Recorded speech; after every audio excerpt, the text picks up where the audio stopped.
I push open the greasy glass door of the burger joint, the smell of cheap frying oil and stale bleach still clinging to my uniform. My shift just ended. 12 hours straight on my feet, dealing with screaming customers and a manager who docks pay if you blink too slowly. I did it all just to make rent and pay for Lily's college tuition. But the moment I step onto the cracked sidewalk, my footsteps stop entirely. Parked right in front of the curb, entirely blocking the pedestrian path, is a custom silver sports car. It's the kind of machine that costs more than I'll make in 3 lifetimes of flipping burgers. But the price tag isn't what makes my stomach drop into my shoes. What makes my blood run cold is the girl sitting in the passenger seat, Lily, my girlfriend of 3 years. The girl I skipped meals for just so she could buy the designer bags she cried about. The girl who told me she was at a study group tonight. She's laughing, leaning over the center console to kiss the driver. The driver is Marcus Vance. Everyone in the city knows that arrogant face. He's the sole heir to the Vance dynasty, a billionaire playboy who treats ordinary people like disposable trash. I stand there frozen, gripping my cheap backpack so hard my knuckles turn white. Lily spots me through the windshield. Her bright smile vanishes instantly. She whispers something to Marcus, opens the gull-wing door, and walks over to me. Her heels click against the pavement. Those are the heels I bought her for her birthday last month after working 3 back-to-back weekends. Arthur, she says, her voice completely flat, completely empty of the warmth she used just this morning. We need to talk. Actually, no, we don't. I'm ending this right now. I stare at her, my mind blanking for a second. Lily, what are you talking about? Are you joking? I point a shaking finger at the sports car. What is he doing here? Lily rolls her eyes, looking at me like I'm a disgusting stain on her shoe. Grow up, Arthur. Look at yourself. You smell like French fries and poverty. You really think I want to spend the rest of my life counting pennies in a cramped, moldy apartment? Marcus can give me the world. He just bought me a diamond necklace that costs more than your entire bloodline is worth. We're done. Don't ever contact me again. I just look at her. 3 years. 3 years of absolute devotion, of working double shifts, of loving her with everything I had. All of it meant nothing in the face of some rich kid's spare pocket change. She sold our entire history for a shiny rock and a ride in a fast car. A cold smirk tugs at the corner of my mouth. I don't beg her. I don't cry. I just nod. Fine, I say. If you want to sell yourself, go ahead. Just don't come crawling back when he gets bored of you. Lily's face flushes with sudden anger. You're just a pathetic loser, Arthur. She spits out. Enjoy flipping burgers until you die. She spins around and marches back to the sports car, getting in and slamming the heavy door shut. I stand on the sidewalk, my hands clenched into tight fists, watching them. Through the tinted window, I can clearly see Marcus staring at me. He has this lazy, unbelievable, arrogant smirk on his face. The look of a man who knows he can step on anyone and get away with it because his daddy's bank account says so. He revs the engine. The roar of the custom exhaust is deafening, shaking the windows of the restaurant behind me. I turn around to walk back to my cramped apartment. I just want to go home and sleep. But the roar of the engine gets louder, way too loud. I turn my head just in time to see the silver sports car swerving sharply off the road, jumping the curb and coming straight for me. He isn't braking. He's accelerating. There's no time to react, no time to jump out of the way. The heavy metal grille slams into my body with the force of a freight train. The impact shatters my ribs instantly. I'm sent flying like a broken kite, crashing onto the hard asphalt 20 feet away. I hit the ground with a heavy, sickening thud, my vision instantly exploding into white noise. The sports car doesn't even brake to check on me. The tires squeal loudly as Marcus swerves back onto the main road, the red taillights disappearing into the night as if nothing happened. I lie there on the cold, dirty street. I can't breathe. Every single nerve in my body is screaming in absolute agony. I spit up a massive mouthful of blood. It pools around my face, warm and metallic. I try to move my fingers, but my nervous system isn't responding. I'm dying. This is actually it. I'm bleeding out on the street because a billionaire heir thought it would be funny to run over a fast food worker to impress a gold digger. The sheer injustice of it burns my chest more than the shattered bones. Is this how it ends? Just a nameless casualty in Marcus Vance's perfect privileged life? As my consciousness starts to fade into complete darkness, a sharp, mechanical sound rings out in my mind. Ding. Target vital signs critical. Host approaching brain death. Emergency protocol initiated. Binding rich parent system. Binding complete. A transparent blue interface violently forces its way into my fading vision, lighting up the darkness. The text scrolls incredibly fast across my retinas. System function unlocked. Reality rewrite available. DNA modification active. Legal records alteration active. Global memory insertion active. Please select target lineage immediately. I stare at the glowing blue text through my bloodshot, dying eyes. I don't fully understand what's happening, but I know a lifeline when I see one. A system. The kind of cheat I've only read about. It can rewrite reality. It can rewrite DNA and legal records. A twisted, blood-soaked smile stretches across my ruined face. I cough up another mouthful of blood, but my mind has never been clearer or colder. If I'm gonna rewrite my life, I'm not gonna settle for just any rich family. I want the ones who took everything from me. I want the Vance dynasty. I want everything Marcus thinks is his by right. System I command, my voice entirely in my head. Target the Vance family. Richard and Eleanor Vance. Insert me as their firstborn son. Make me the primary heir. Ding. Target confirmed.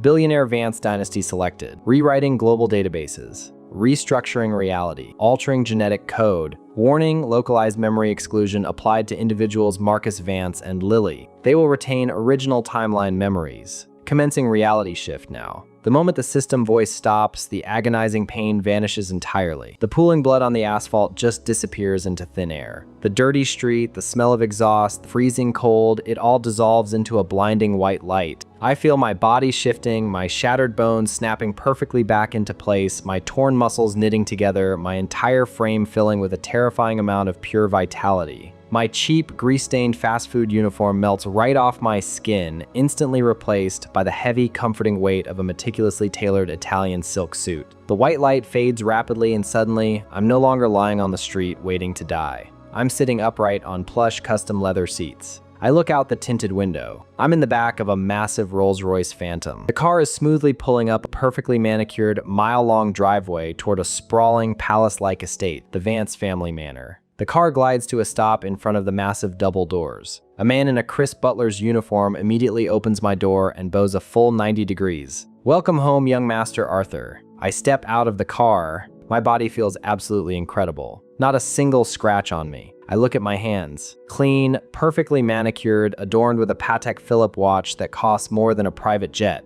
I'm the firstborn son of the Vance family now. Before I can even take in the ridiculous scale of the estate, the grand wooden doors swing open. A middle-aged couple rushes out. Richard and Eleanor Vance, the ruthless patriarch and the high society matriarch of the Vance dynasty. The very people whose wealth Marcus had used to crush me just 10 minutes ago. But right now, their faces are filled with desperate, overwhelming affection. Eleanor practically sprints down the marble steps, tears streaming heavily down her face. She throws her arms around me, hugging me so tight I can barely breathe. Arthur, my baby boy, you're finally home. I can't believe it's been so long. Richard steps up right behind her. This titan of industry, a man globally known for destroying rival corporations without blinking an eye, has red, watery eyes. He places a heavy, trembling hand on my shoulder. You've grown into a fine young man, Arthur. Hiding you away in Europe all these years, keeping your existence an absolute secret to protect you from those corporate assassins, it was the hardest thing your mother and I ever had to do. But you're safe now.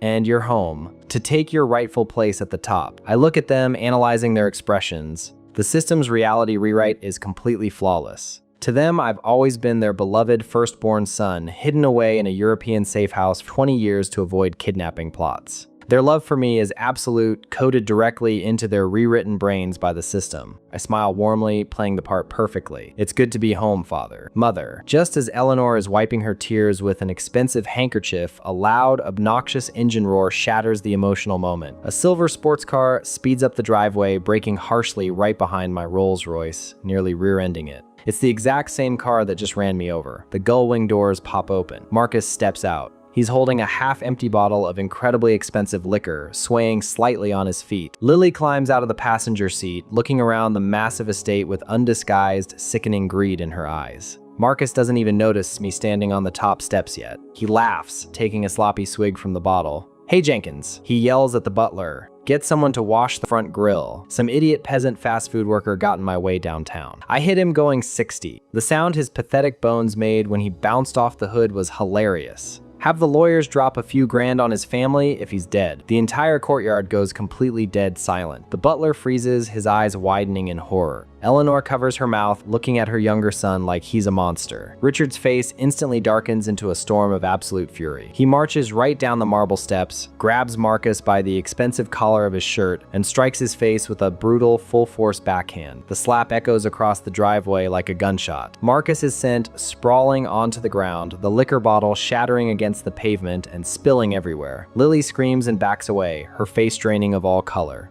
Marcus clutches his bleeding cheek, looking up at his father in complete shock. Dad, what the hell is wrong with you? What's wrong with me? Richard roars, his voice shaking with pure rage. You drive drunk, you brag about running down innocent people, and you bring this cheap trash into my home? You are a massive disgrace to the Vance name. Stand up. I have an announcement to make, and you will listen. Marcus scrambles to his feet, trembling, entirely sobered up by the sheer killing intent radiating from his father. Richard turns back toward the stairs, his expression instantly softening into pure pride as he gestures toward me. I stand at the top of the steps, looking down at them like a god looking at insignificant ants. Marcus, Richard says loudly, his voice echoing for every staff member to hear clearly. Meet your older brother, Arthur Vance. He has returned from Europe, and effective immediately, he is the primary inheritor of all Vance family assets and the future head of the dynasty. Marcus freezes. His eyes dart from his father up to me. For the first time, he really looks at my face. The smug, entitled arrogance on his face completely shatters into a million pieces. His pupils contract to the size of pinpricks.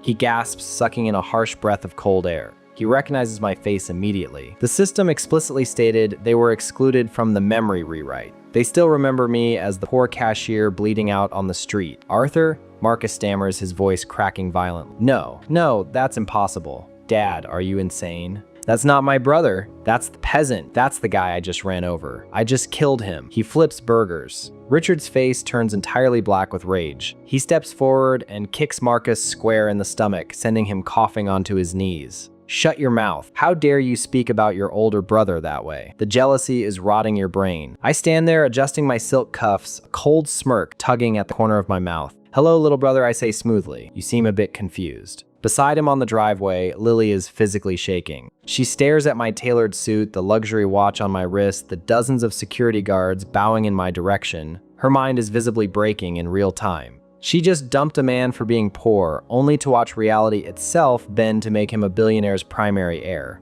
She takes a shaky step forward, her voice trembling, forcing the most pathetic, desperate smile I've ever seen. Arthur? Arthur, is that really you? I didn't mean what I said earlier. I was just stressed about classes. You know I love you, right? Please, Arthur, you have to believe me. The crowd of servants and security guards watching couldn't believe it. Who is this crazy woman? They whispered to each other. How dare she speak to the young master like that? She's completely delusional. I hear every word they say, but I look right through Lily like she doesn't even exist. I turn my gaze to the head of security, a massive man built like a tank standing near the door. Captain, I say, my voice carrying the absolute unquestionable authority of the Vance bloodline. My little brother is clearly intoxicated and violently hallucinating. Drag him down to the basement cells. Lock him up until he sobers up. And if he makes another sound, break his jaw. The security captain doesn't even hesitate for a fraction of a second. Yes, young Master Arthur. He waves his large hand. 4 heavily armed guards instantly rush forward, grabbing Marcus tightly by the arms and dragging him across the pavement. No, get your hands off me. Marcus screams, kicking wildly. I'm the heir. He's a fake. Dad, do something. Richard just turns his back, his face filled with hostile disappointment. Take him away, Richard orders coldly. He's embarrassing the family in front of Arthur. Marcus's terrified screams echo across the massive estate as they violently drag him toward the basement doors.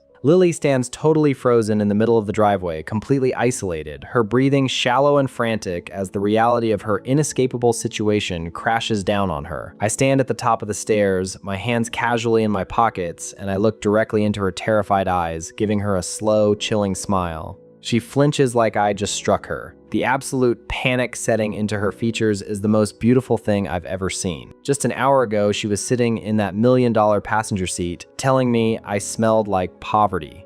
Now, she's standing in the driveway of my estate, watching the man she thought was her golden ticket get dragged into a dungeon. Arthur, please, she stammers, her voice cracking as she takes another pathetic step forward. You know me. We've been together for 3 years. I was just confused. Marcus, he manipulated me. He forced me into that car. I didn't want any of this. I let out a cold laugh that echoes across the silent courtyard. The sheer audacity of this woman is honestly impressive. She actually thinks she can play the victim right after selling me out for a diamond necklace. I don't even address her directly. I turn my head and look at Richard, who is still staring at the spot where his youngest son just embarrassed the entire family. Father, I say smoothly, making sure my voice projects for the remaining staff to hear. I wouldn't trust a single word coming out of this woman's mouth. She isn't just a gold digger. She's the opportunistic enabler who supplied Marcus with the alcohol he was drinking tonight. I saw her handing him the bottle right before they got into that car and ran down whoever they hit on the street. She's a liability to the Vance name. Richard's face instantly darkens into a storm of absolute disgust.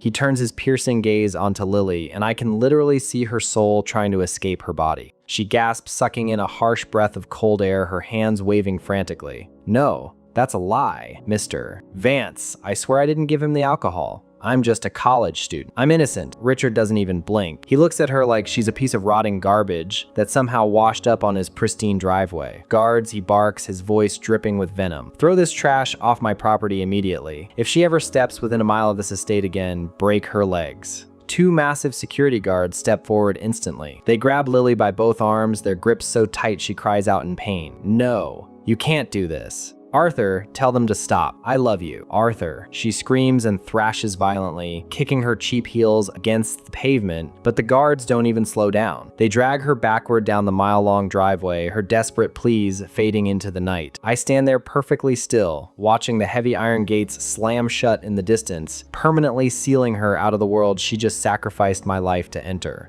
As soon as the gates lock, a sharp mechanical sound rings out in my mind. Ding. Host has successfully cemented primary heir status and eliminated immediate threats, rewarding 500 authority points. New system skill unlock. Here veto. I keep my face completely neutral, but my heart races.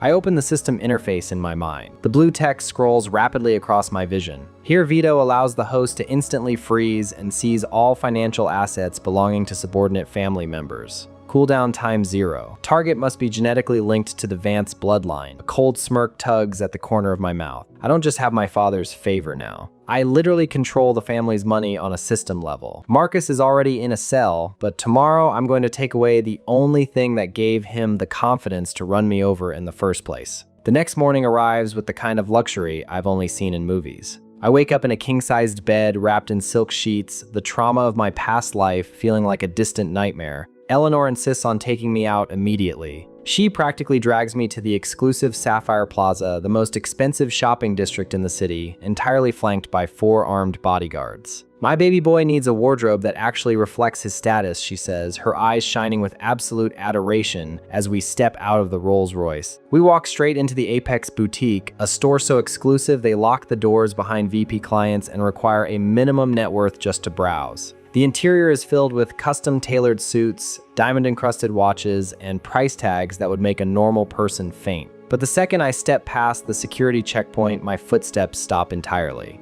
Standing at the VIEP register, arguing loudly with the store manager, is Lily. She's wearing the exact same clothes from last night, her makeup slightly smudged, clutching a sleek black credit card like her life depends on it. I told you, the card works. She snaps at the manager, slamming the plastic onto the glass counter. It's Marcus Vance's supplementary card. Do you know who he is? He's the heir to the Vance dynasty. Run it again for the $50,000 watch. I just need the watch.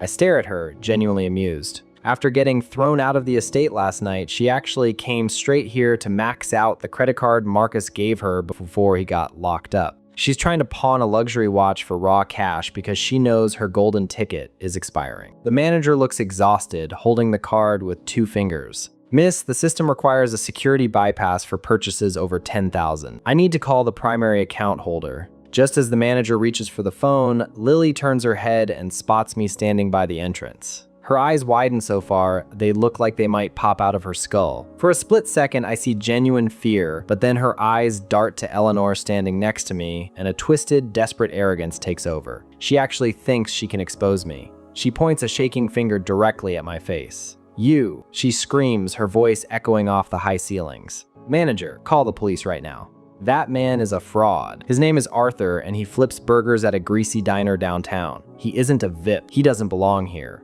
The handful of other wealthy clients in the store stop what they're doing. The crowd watching couldn't believe it. What is this crazy girl screaming about? They whisper to each other. Look at his suit. He's clearly old money. Security needs to get rid of her. I don't even flinch. I just stand there, hands casually in my pockets, enjoying the absolute meltdown happening in front of me. Eleanor, however, does not share my patience. My mother's face drains of all color, immediately replaced by a terrifying, aristocratic fury. She steps forward, her heels clicking aggressively against the marble floor, completely ignoring the bodyguards trying to shield her. She walks right up to Lily, raises her hand, and strikes Lily across the face with a brutal, full-force slap. The sound cracks through the boutique like a whip. Lily is sent stumbling backward, crashing into a display case with a heavy thud. She clutches her instantly swelling cheek, looking up at Eleanor in absolute shock. "How dare you speak to my eldest son that way?" Eleanor hisses, her voice shaking with pure killing intent. "You are nothing but street trash. If you ever point your finger at the future head of the Vance family again, I will have it severed." Lily's jaw drops. Her eyes frantically dart between me and Eleanor, her brain utterly failing to comprehend how the billionaire matriarch is viciously defending the guy she dumped yesterday. But I'm not done with her.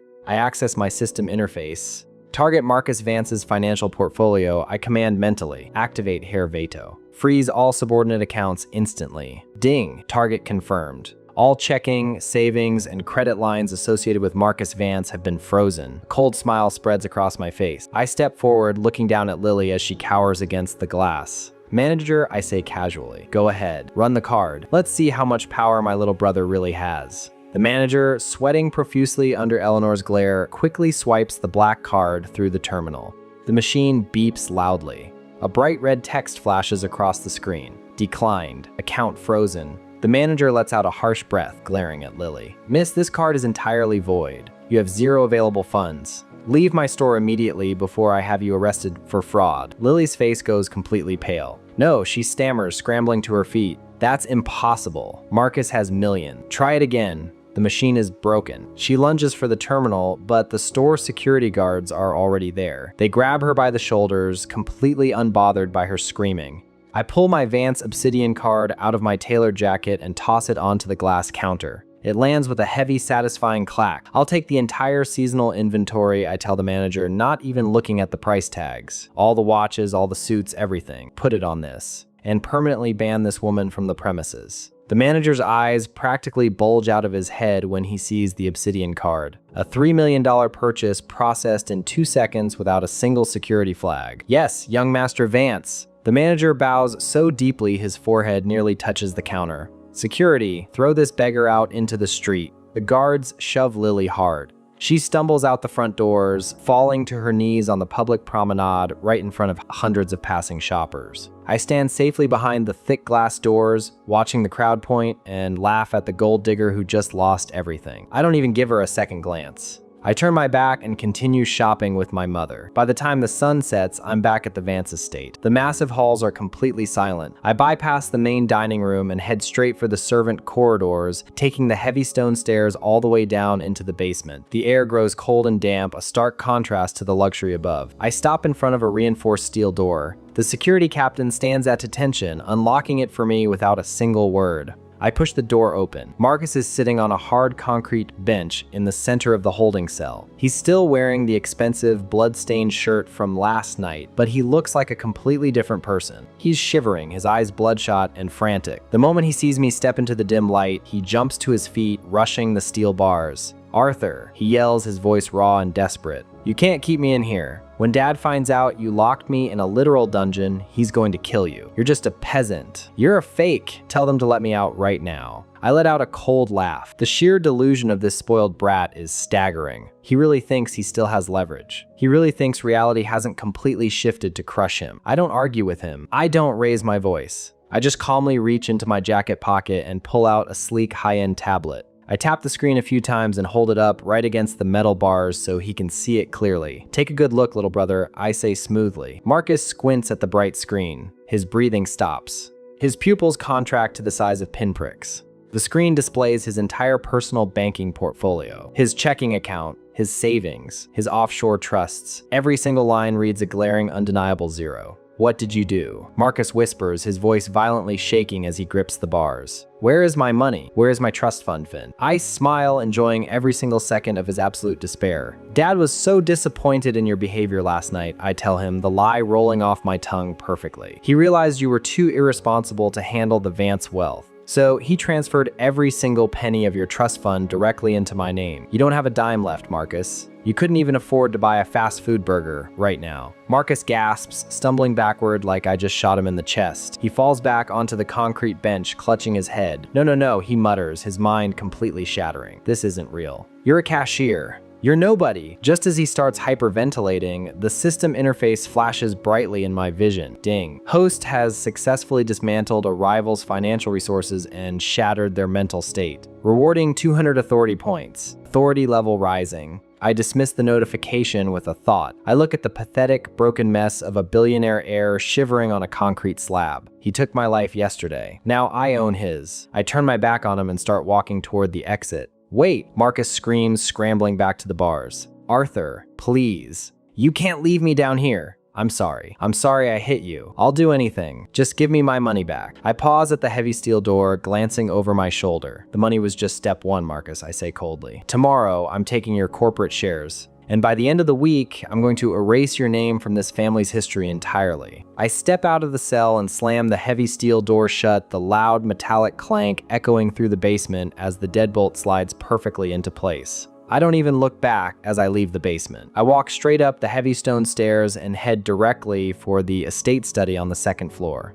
I push the door open without knocking. Richard is sitting behind his massive desk reviewing some financial reports. He looks up and his face instantly softens into that absolute parental devotion the system permanently burned into his brain. Arthur, he says, setting his pen down. Have you settled in? I nod and walk right up to his desk. I'm settling in perfectly, Father, but we have a lingering issue. Marcus's corporate shares. As long as he holds 10% of the Vance dynasty, he's gonna think he still has a way back into this family. We need to cut the cord completely. Richard doesn't even hesitate. His eyes flash with a cold, ruthless agreement. You're absolutely right. I won't have a degenerate like him threatening my eldest son's position. I'll summon the board of directors immediately. We'll handle this at Vance Tower within the hour. Half an hour later, I'm sitting in the back of the Rolls-Royce heading downtown. The city passes by outside the tinted windows, but I don't care about the view. I pull up the system interface in my mind. The glowing blue text hovers right in front of my eyes. I have exactly 500 authority points left from locking Marcus in the dungeon. I scroll through the system shop. Getting the board of directors to just hand over a 10% stake of a billion-dollar company isn't going to be a simple handshake. These are old, greedy men. They care about stability, and suddenly replacing a known heir with a guy who supposedly spent his whole life hidden in Europe is going to make them nervous.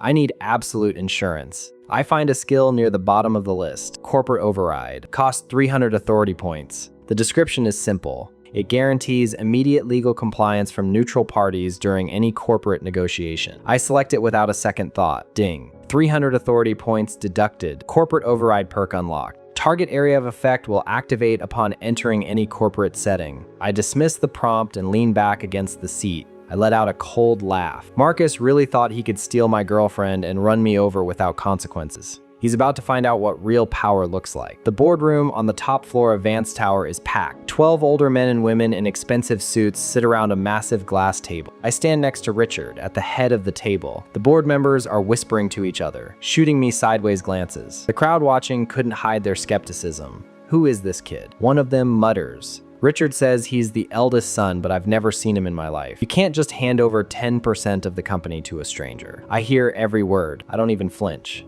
I just stand there with my hands in my pockets. Richard slams his hand on the table, instantly silencing the room. Gentlemen, he announces, his voice echoing loudly. You all know why we're here. Marcus has proven himself a complete liability to the Vance name. Effective immediately, I am transferring his entire 10% stake to my primary heir, Arthur. The paperwork is right in front of you. Sign it. The board members hesitate, looking at the documents. But before anyone can pick up a pen, the heavy double doors of the boardroom violently fly open. Marcus bursts into the room. He looks completely deranged. His expensive shirt is completely ruined, his hair is a messy rat's nest, and he's breathing like a cornered animal. He clearly bribed one of the estate guards with promises of future payouts just to get out of the basement. He storms right into the middle of the room, pointing a shaking finger directly at my face. Stop! He screams at the top of his lungs. Don't sign anything. That man is a fraud. He's not my brother. He's a fast food cashier. The entire boardroom goes dead silent. The board members stare at Marcus like he's lost his mind. Marcus, what are you doing here? Richard snarls, his face draining of all color. You were ordered to stay in your quarters.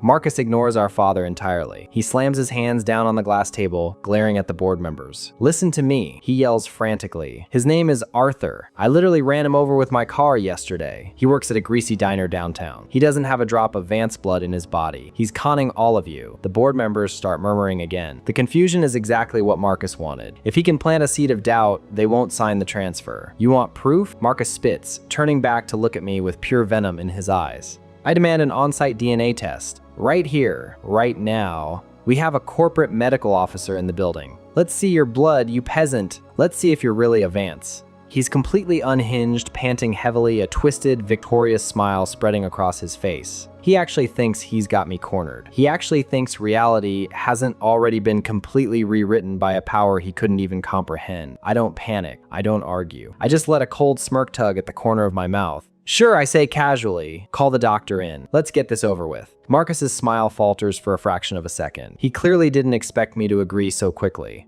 Richard looks at me, completely unworried because his system-altered memory tells him I am absolutely his son. Fine, Richard barks. Call Dr. Evans. If this is what it takes to shut you up for good, Marcus, then we'll do it. But when this test proves you're a lunatic, you're entirely done. 5 minutes later, the corporate medical officer hurries into the boardroom, rolling a small cart with a rapid diagnostic blood analyzer. It's the kind of high-end medical tech billionaires use to ensure absolute security. The doctor looks terrified, sweating profusely as he unwraps a sterile needle. I roll up my sleeve and hold out my arm. The doctor takes the vial of blood, then walks over to Richard and takes a quick swab from the inside of his cheek. He slides both samples into the machine and hits the processing button. The entire room watches the small loading bar on the screen. Marcus is practically vibrating with anticipation. You're dead, he whispers to me from across the table. When that machine flashes 0%, I'm going to have you thrown off the roof. You're going back to the gutter where you belong. I don't even bother looking at him. I already know what the system did. When I executed that first command bleeding out on the street, it didn't just change memories. It physically restructured my entire existence. It altered my legal records, my background, and most importantly, my genetics. The machine beeps loudly. A bright green text flashes across the digital screen. Match confirmed. 99.9% genetic correlation. Direct paternal lineage verified. Marcus gasps. He sucks in a harsh breath of cold air, stumbling backward like an invisible force just punched him in the throat. No, he stammers, his eyes widening so far they look like they might pop out of his skull. That's impossible. The machine is broken. Run it again. He's a fry cook. I saw him. I took his girlfriend. He lunges for the machine, trying to rip the samples out. 2 security guards instantly tackle him to the floor. The board members erupt in absolute disgust. This is completely unacceptable, one of the directors says, shaking his head. Marcus is clearly suffering from a severe psychotic break. He shouldn't be anywhere near this company. I activate my corporate override perk mentally. Ding, target area influenced. The board members don't even hesitate anymore. They all grab their pens and rapidly sign the transfer documents, pushing them toward Richard. Richard stands up, his face twisted in hostile disappointment. He looks down at his youngest son, struggling under the weight of the guards. Marcus Vance, Richard says coldly, you are completely out of control. Effective immediately, I am stripping you of your executive title. Your access to this building is permanently revoked. You are officially disinherited from the Vance dynasty. The 10% stake now legally belongs to Arthur. Get this trash out of my sight. No. Marcus screams, thrashing wildly as the guards drag him by his arms toward the doors. Dad, please. He's a fake. Arthur, tell them. Tell them who you really are. His voice cracks, completely breaking down into pathetic sobs as they haul him out into the hallway and throw him into the elevator. The doors slide shut, cutting off his desperate screams. A flood of notifications instantly blocks my vision. Ding. Host has successfully acquired a major corporate asset and completely terminated a rival's bloodline status, rewarding 800 authority points. Ding. Total points have reached the threshold. Host has been upgraded to System Tier 2. Ding. New ability unlocked. Targeted memory alteration. This ability allows the host to completely erase or rewrite specific events in a target's mind. I smile brightly. The power surging through my veins feels completely intoxicating. I just legally stole billions of dollars in front of a dozen witnesses, and there isn't a single thing anyone can do about it. The meeting adjourns. I shake hands with the board members, playing the part of the perfect responsible heir. I leave the boardroom and take the private executive elevator all the way down to the ground floor. The massive glass lobby is mostly empty, but as I walk toward the exit, I spot someone waiting near the revolving doors. It's Lily.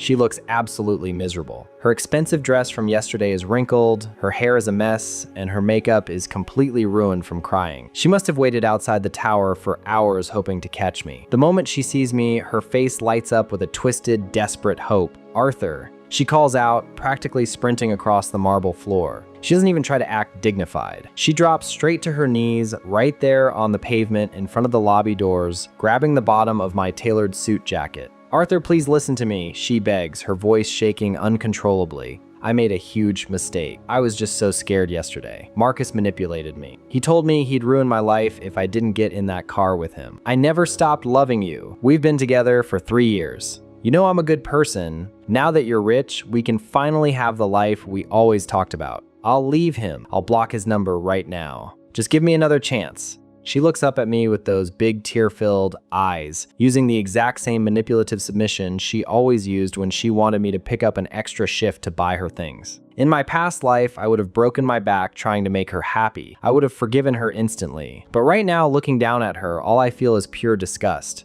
She didn't come back because she loves me. She came back because the bank declined her credit card and she knows Marcus just got disinherited. So I don't say a single word to her. I don't even acknowledge her presence. I simply pull my leg back, forcing her to let go of my jacket and step around her. I walk straight out the doors and approach my waiting Rolls Royce. Lily scrambles to her feet and tries to follow me outside. "Arthur, don't walk away from me. You owe me. I wasted 3 years of my life in your cramped apartment." I snap my fingers and point at my driver, who is standing by the car door. "Call the local law enforcement," I tell him calmly. "There's a deranged trespasser harassing me on private property. Have her removed." The driver nods instantly and pulls out his phone. "Yes, young master." Lily freezes. Her jaw drops. "You're calling the cops on me?" She shrieks, her voice reaching a hysterical pitch. "You can't do this. I know who you really are. I'll tell the press. I'll tell everyone." She starts screaming wildly, pacing back and forth on the sidewalk, making a massive scene. Exactly 3 minutes later, a police cruiser completely ignores the speed limit and violently pulls up to the curb, sirens blaring. 2 officers jump out. They don't even ask questions. They see a crazy woman screaming at a billionaire heir outside his own corporate tower. They grab Lily by the arms and slam her against the side of the cruiser. "You're under arrest for public disturbance and trespassing," one of the officers barks, pulling out a pair of metal handcuffs. "Let me go." Lily screams, kicking at the officers. "He's my boyfriend. He's just mad at me." "Arthur, tell them to stop." The officers force her hands behind her back and lock the cuffs with a loud click. They shove her into the back of the cruiser and slam the door shut. I stand there and watch the police car drive away, her face pressed against the back window in absolute despair. I get into the back of the Rolls Royce and the driver smoothly pulls out into the traffic, heading back to the estate. The city lights blur past the window. I open my newly upgraded Tier 2 system panel. The interface is totally different now, displaying a map of the city's corporate power structures.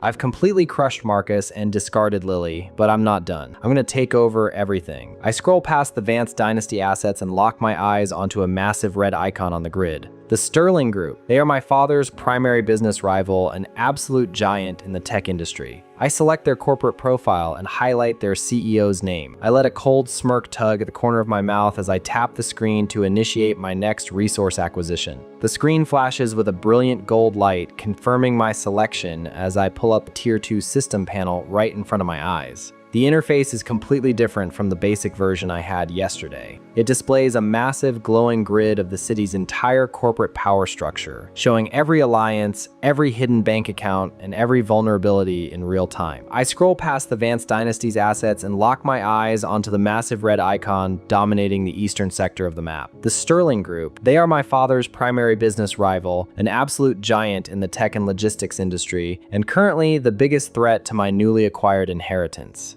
I tap on their corporate profile and scan the data. They control a complete monopoly on the raw mineral imports that Richard desperately needs for his manufacturing plants. The system highlights a critical choke point in their supply chain, Harbor 4. It's the only deep water shipping dock large enough to handle their massive freight vessels, and their current lease just expired. The system tells me the permanent deed for Harbor 4 is going up for public auction tonight at the Zenith Gala. I read the name of the Sterling representative attending the auction, Julian Sterling, the Sterling family's primary heir and an infamous hothead who thinks his family's money makes him untouchable. In my past life, guys like Julian wouldn't even look at me unless it was to throw a $5 bill on the ground and tell me to clean up their mess. Now I have the power to dismantle his entire bloodline with a thought. I lean forward and tap the glass partition separating me from my driver. Change of plans, I tell him calmly. Take me to the Zenith Gala immediately. The driver nods instantly, spinning the steering wheel and violently merging the Rolls-Royce across 3 lanes of traffic. As the city lights blur past the tinted windows, I lean back against the expensive leather seat and smile. Julian thinks he's walking into a standard bidding war tonight. He has no idea he's about to step into a slaughterhouse. 20 minutes later, the Rolls-Royce pulls up to the Zenith Gala venue. Flashbulbs from paparazzi cameras constantly explode in the darkness as I step out of the car. I adjust the cuffs of my tailored suit and walk straight up the red carpet.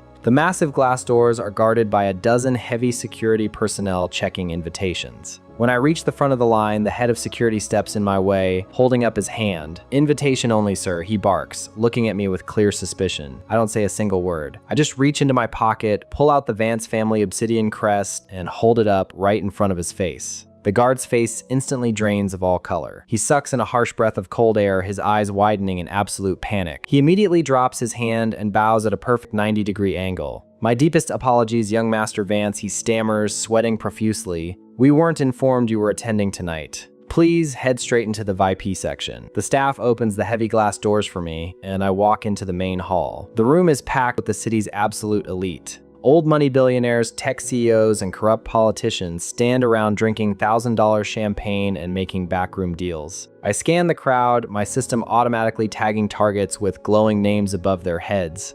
I spot Julian Sterling immediately. He's standing by a massive ice sculpture surrounded by a group of desperate investors who are hanging on to his every word. He's wearing an obnoxious white suit, holding a crystal glass, and laughing loudly at his own jokes. He spots me walking toward the front row. The rumors about Marcus getting disinherited and replaced by a secret older brother have already spread through the city's underground networks. Julian hands his glass to an investor and walks right up to me, blocking my path to the seating area. He's got this smug, entitled grin on his face, looking me up and down like I'm a stray dog that wandered into his house. "Arthur Vance, right? The peasant they dragged out of hiding." Julian sneers, his voice dripping with arrogant hostility. He makes sure to speak loud enough for the surrounding crowd to hear. "I don't know what kind of scam you pulled to get Marcus kicked out, but you shouldn't be here. The Vance family doesn't have the liquid capital to play at this table tonight. Do yourself a favor, kid. Turn around and walk out before you embarrass your old man in front of the real players." I don't even blink. I don't get angry. I just stare right through him like he's a piece of trash on the pavement.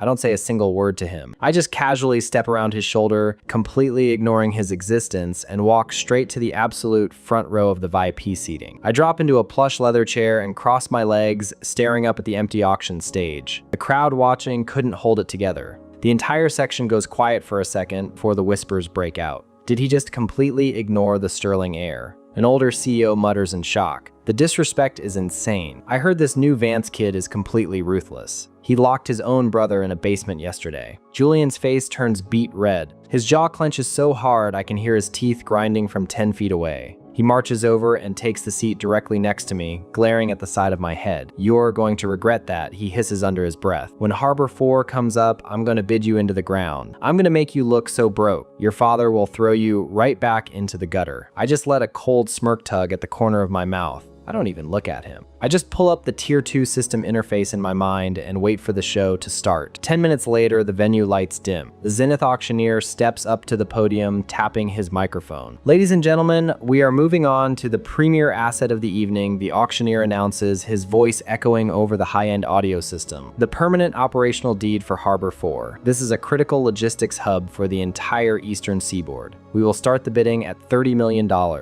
Do I hear 30? Julian instantly raises his numbered paddle into the air before the auctioneer even finishes his sentence. 40 million. Julian barks out loudly, leaning forward in his chair. He turns his head to look at me, his eyes flashing with pure arrogance. It's time to teach him how the system actually works. I focus my eyes on his smug face and activate my newest ability. targeted memory alteration. The system interface flashes red, asking me to define the exact parameters of the memory rewrite. I type the commands mentally. I target Julian's exact knowledge of his corporate bank account limits and his understanding of Harbor 4's standard market value. The doc is realistically worth about $50 million at most. I command the system to rewrite his brain to believe the contract is a once-in-a-lifetime steal that's worth at least $200 million. Furthermore, I completely erase his memory of his father's strict budget cap, replacing it with a delusional belief that his account holds limitless funds. Ding! 400 authority points deducted from your balance, the system chimes in my ear. Target's memory successfully rewritten. Area of effect active. Julian blinks hard. His pupils contract sharply for a fraction of a second, and then a glazed, frantic look takes over his eyes. He shakes his head, completely unaware that his entire perception of reality just got hacked by a power he couldn't even comprehend. I casually raise my paddle into the air. 45 million, I say, my voice completely calm and even. Julian lets out a loud, mocking laugh that echoes across the silent room. Is that really all the Vance family can scrape together? He shouts, standing up from his chair to make a massive scene. He raises his paddle high above his head. 80 million. The entire VF hall gasps. 80 million? A real estate mogul whispers loudly. That's insane. That's almost double the standard market value. Why would he bid against himself that high? Julian doesn't even flinch. His altered brain genuinely believes he is outsmarting everyone in the room. He looks at me with pure venom. Your family is broke, Arthur. Accept it. I raise my paddle one more time, deliberately moving slowly to agitate him. 85 million. Julian's face twists with absolute rage. He slams his hand down on the armrest of his chair, completely losing his temper. 150 million. He roars at the top of his lungs. The room goes completely dead silent. You can hear a pin drop. The auctioneer's jaw literally drops open, staring at Julian in disbelief. 150 million for a shipping dock is absolute financial suicide. It's a bid so stupid it borders on insanity. Julian crosses his arms and glares down at me, panting heavily. A twisted, victorious smile spreads across his face. Try matching that, you absolute peasant, he spits. He actually thinks he's won. He actually thinks he just secured his family's monopoly. I just let a cold laugh escape my lips. I slowly lower my paddle, set it on the floor, and lean back comfortably in my chair. It's all yours, Julian, I say, waving my hand dismissively. The auctioneer stammers, wiping sweat from his forehead. 150 million going once. Going twice. He slams his wooden gavel down hard on the podium.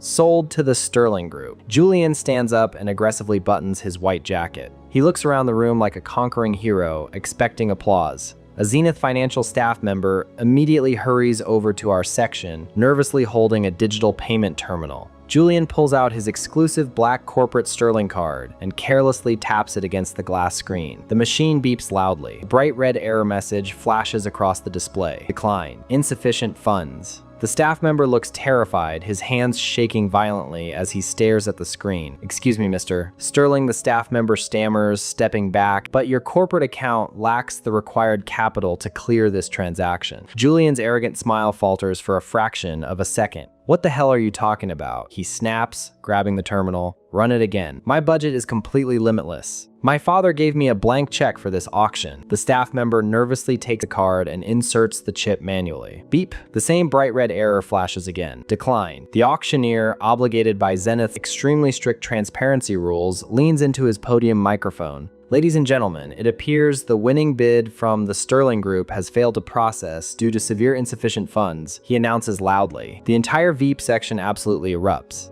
The board members and CEOs stare at Julian like he's lost his mind. He doesn't have the money? An investor laughs openly. He just bid 150 million with empty pockets. What a complete fraud. The Sterling family is a joke. Julian's face drains of all color. He sucks in a harsh breath of cold air, stumbling backward like an invisible force just punched him in the chest. The system's memory rewrite is rapidly wearing off, and the reality of his actual bank limits is violently crashing back into his brain. He just publicly humiliated his entire family in front of the city's biggest players. He ruined their reputation in seconds. The auctioneer clears his throat, banging his gavel to quiet the laughing crowd. Under standard Zenith Gala regulations, in the event of a fraudulent bid, the asset automatically defaults to the runner-up at their previous bid amount. He points his gavel directly at me. The Harbor 4 shipping contract goes to Mr. Arthur Vance for $45 million. I stand up slowly and pull out my Vance Obsidian card. The staff member rushes over to me, practically bowing as he holds out the terminal. I tap the card. The terminal flashes a bright green confirmation instantly. Transaction complete. A Zenith executive immediately runs over and hands me the heavy leather folder containing the permanent deed to Harbor 4. A flood of system notifications instantly blocks my vision. Ding. Host has successfully disrupted a rival's supply chain and secured a monopoly-tier logistics asset, rewarding 600 authority points. Ding. Total points have reached the threshold. Status upgraded. New ability unlocked. Asset liquidation. This skill allows the host to forcefully liquidate an enemy's physical corporate assets at a fraction of their value once their market morale is broken. I smile brightly. The power surging through my veins feels completely intoxicating. I just stole the Sterling Group's lifeline right out from under them for absolute pocket change. Julian suddenly realizes what just happened. His original memory fully snaps back into place. He looks at the leather folder in my hands, and his eyes widen so far they look like they might pop out of his skull. "You did this!" He screams, completely unhinged. "You tricked me. I don't know how you did it, but I'll kill you." He charges across the aisle, grabs the lapel of my expensive tailored jacket, and raises his fist to strike me. Before he can even swing, two massive Vance family security guards step out from the shadows behind the seating area. They don't even ask questions. They grab Julian by the arms, twist him around brutally, and violently slam him face first into the nearest marble pillar. Julian spits up a mouthful of blood, thrashing wildly against their grip. I don't even flinch. I just calmly brush the dust off my lapel. I look over at the Zenith Gala general manager, who is sprinting over in a complete panic. This man just physically assaulted me and submitted a fraudulent bid to manipulate your auction. I tell the manager coldly, revoke the Sterling Group's membership permanently. The manager looks at my Vance crest, then looks at Julian bleeding on the marble floor. He nods instantly, sweating profusely. "Of course, Mr. Vance. It will be done immediately." The guards drag Julian by his arms toward the exit. "Let me go."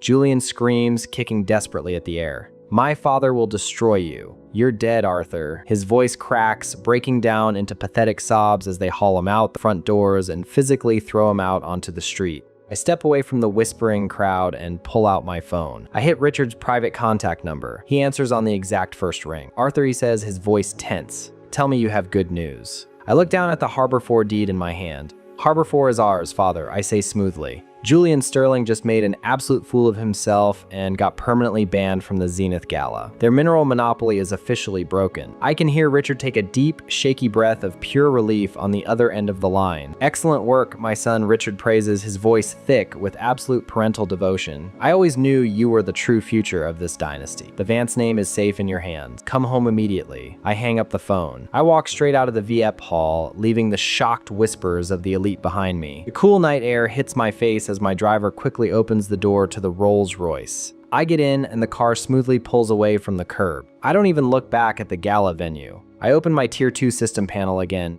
My authority points are stacked high. Harbor 4 was just the warm-up. I pull up the Sterling Group's corporate profile one more time. I bypass the company assets and highlight Julian Sterling's personal private stock portfolio. I let a cold smirk tug at the corner of my mouth as I tap the screen to initiate my next hostile takeover. The moment my finger hits the glass, a massive warning prompt fills my vision in glowing red text. Target confirmed. Initiating asset liquidation. The Tier 2 system interface completely takes over my field of view, displaying a cascading waterfall of Julian Sterling's private financial data. I watch in absolute silence as his entire life's work is systematically dismantled in real time. His massive stock portfolio, the tens of millions of dollars his family illegally funneled into his personal accounts, every single share of tech and logistics companies he hoarded for himself. It all starts rapidly converting into untraceable liquid cash. The numbers on the screen spin wildly. $60 million vanishes from Julian's net worth and instantly reroutes through a dozen encrypted proxy servers before quietly depositing directly into my newly established offshore Vance accounts.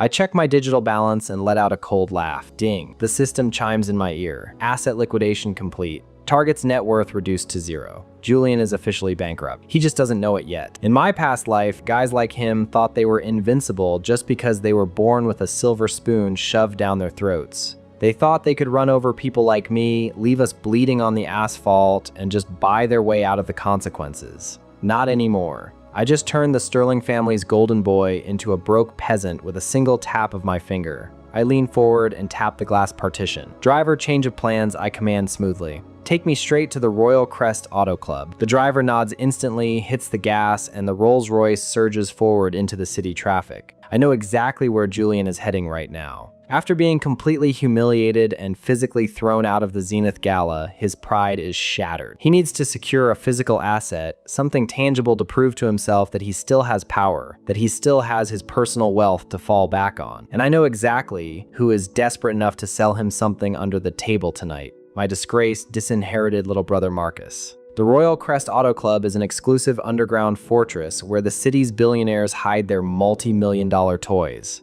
It's a place where status is everything and cash is king. My Rolls-Royce pulls up to the reinforced steel gates. The security guard steps out of his booth, looking bored, until I roll down the window and hold up the Vance family obsidian crest. His eyes widen in absolute panic. He immediately hits the override button, bowing frantically as the heavy gates swing open. We drive down into the massive subterranean garage. The place is packed with rows of hypercars, luxury subs, and private security teams standing around. But I'm not looking at the crowd. My eyes instantly lock onto a very specific vehicle parked in the center VIP bay, a custom matte black Lamborghini. Just looking at it makes my blood run freezing cold. It's the exact same car Marcus used to hit me. The exact same 2-ton weapon he accelerated into my body, shattering my ribs and leaving me to die in a pool of my own blood while he laughed with my traitorous ex-girlfriend. The memory of that agonizing pain flashes through my mind, but I don't let it consume me. I just let a cold smirk tug at the corner of my mouth. I step out of the Rolls-Royce and adjust the cuffs of my tailored suit, walking straight toward the VIP bay. I can already hear Marcus's pathetic voice echoing across the concrete walls. I need 2 million cash right now, Julian, Marcus pleads, pacing back and forth in front of the Lamborghini. He's sweating profusely, his designer clothes wrinkled and dirty from being dragged out of the Vance corporate tower earlier today. My old man completely lost his mind. He froze all my accounts and gave my trust fund to this fraud who claims he's my older brother. But I still have the keys to this car. 2 million is a steal. You can flip it tomorrow for 3. Julian is standing opposite him, crossing his arms with a deeply arrogant scowl on his face. He's got a fresh bruise on his cheek from where my security guards slammed him into a pillar at the gala. Fine, Julian spits angrily, pulling out his Elite Sterling bank card.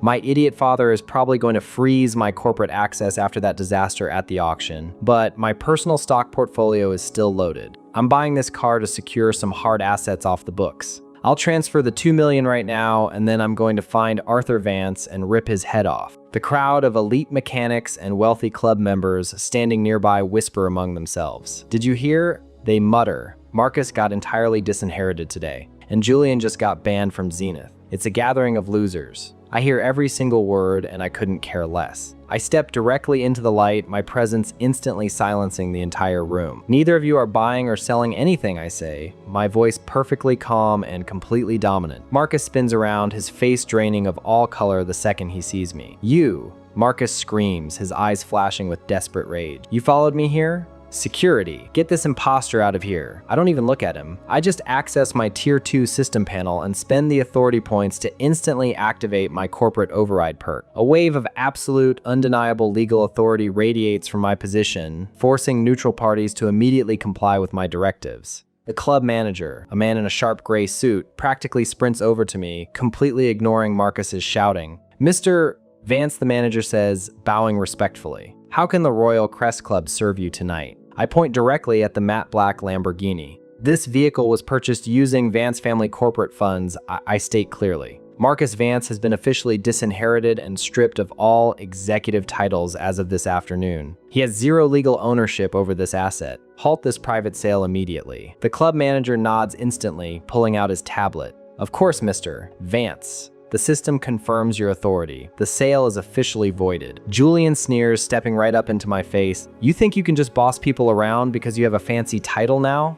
He barks, his breath reeking of expensive alcohol and pure arrogance. I don't care about your family drama, Arthur. I'm buying this car directly through the club's private broker system. Screw your estate. My personal accounts have more money than you've ever seen in your pathetic life. Julian turns to the manager and aggressively shoves his elite bank card into the portable payment terminal. Run the 2 million. Take it straight out of my personal stock portfolio reserves. The manager nervously holds the terminal as it processes the transaction. Beep! A massive red error message flashes across the screen. Decline. Insufficient funds. The entire garage goes completely dead silent. You can hear a pin drop. Julian's smug smile freezes entirely. What? He snaps, snatching the terminal out of the manager's hands. Run it again. The system is glitching. I have over 60 million in liquid assets. He swipes the card again. Beep, declined. Insufficient fund. Marcus steps forward, his desperation instantly morphing into furious hostility. Are you trying to scam me, Julian? Marcus yells, shoving Julian in the chest. You don't even have $2 million?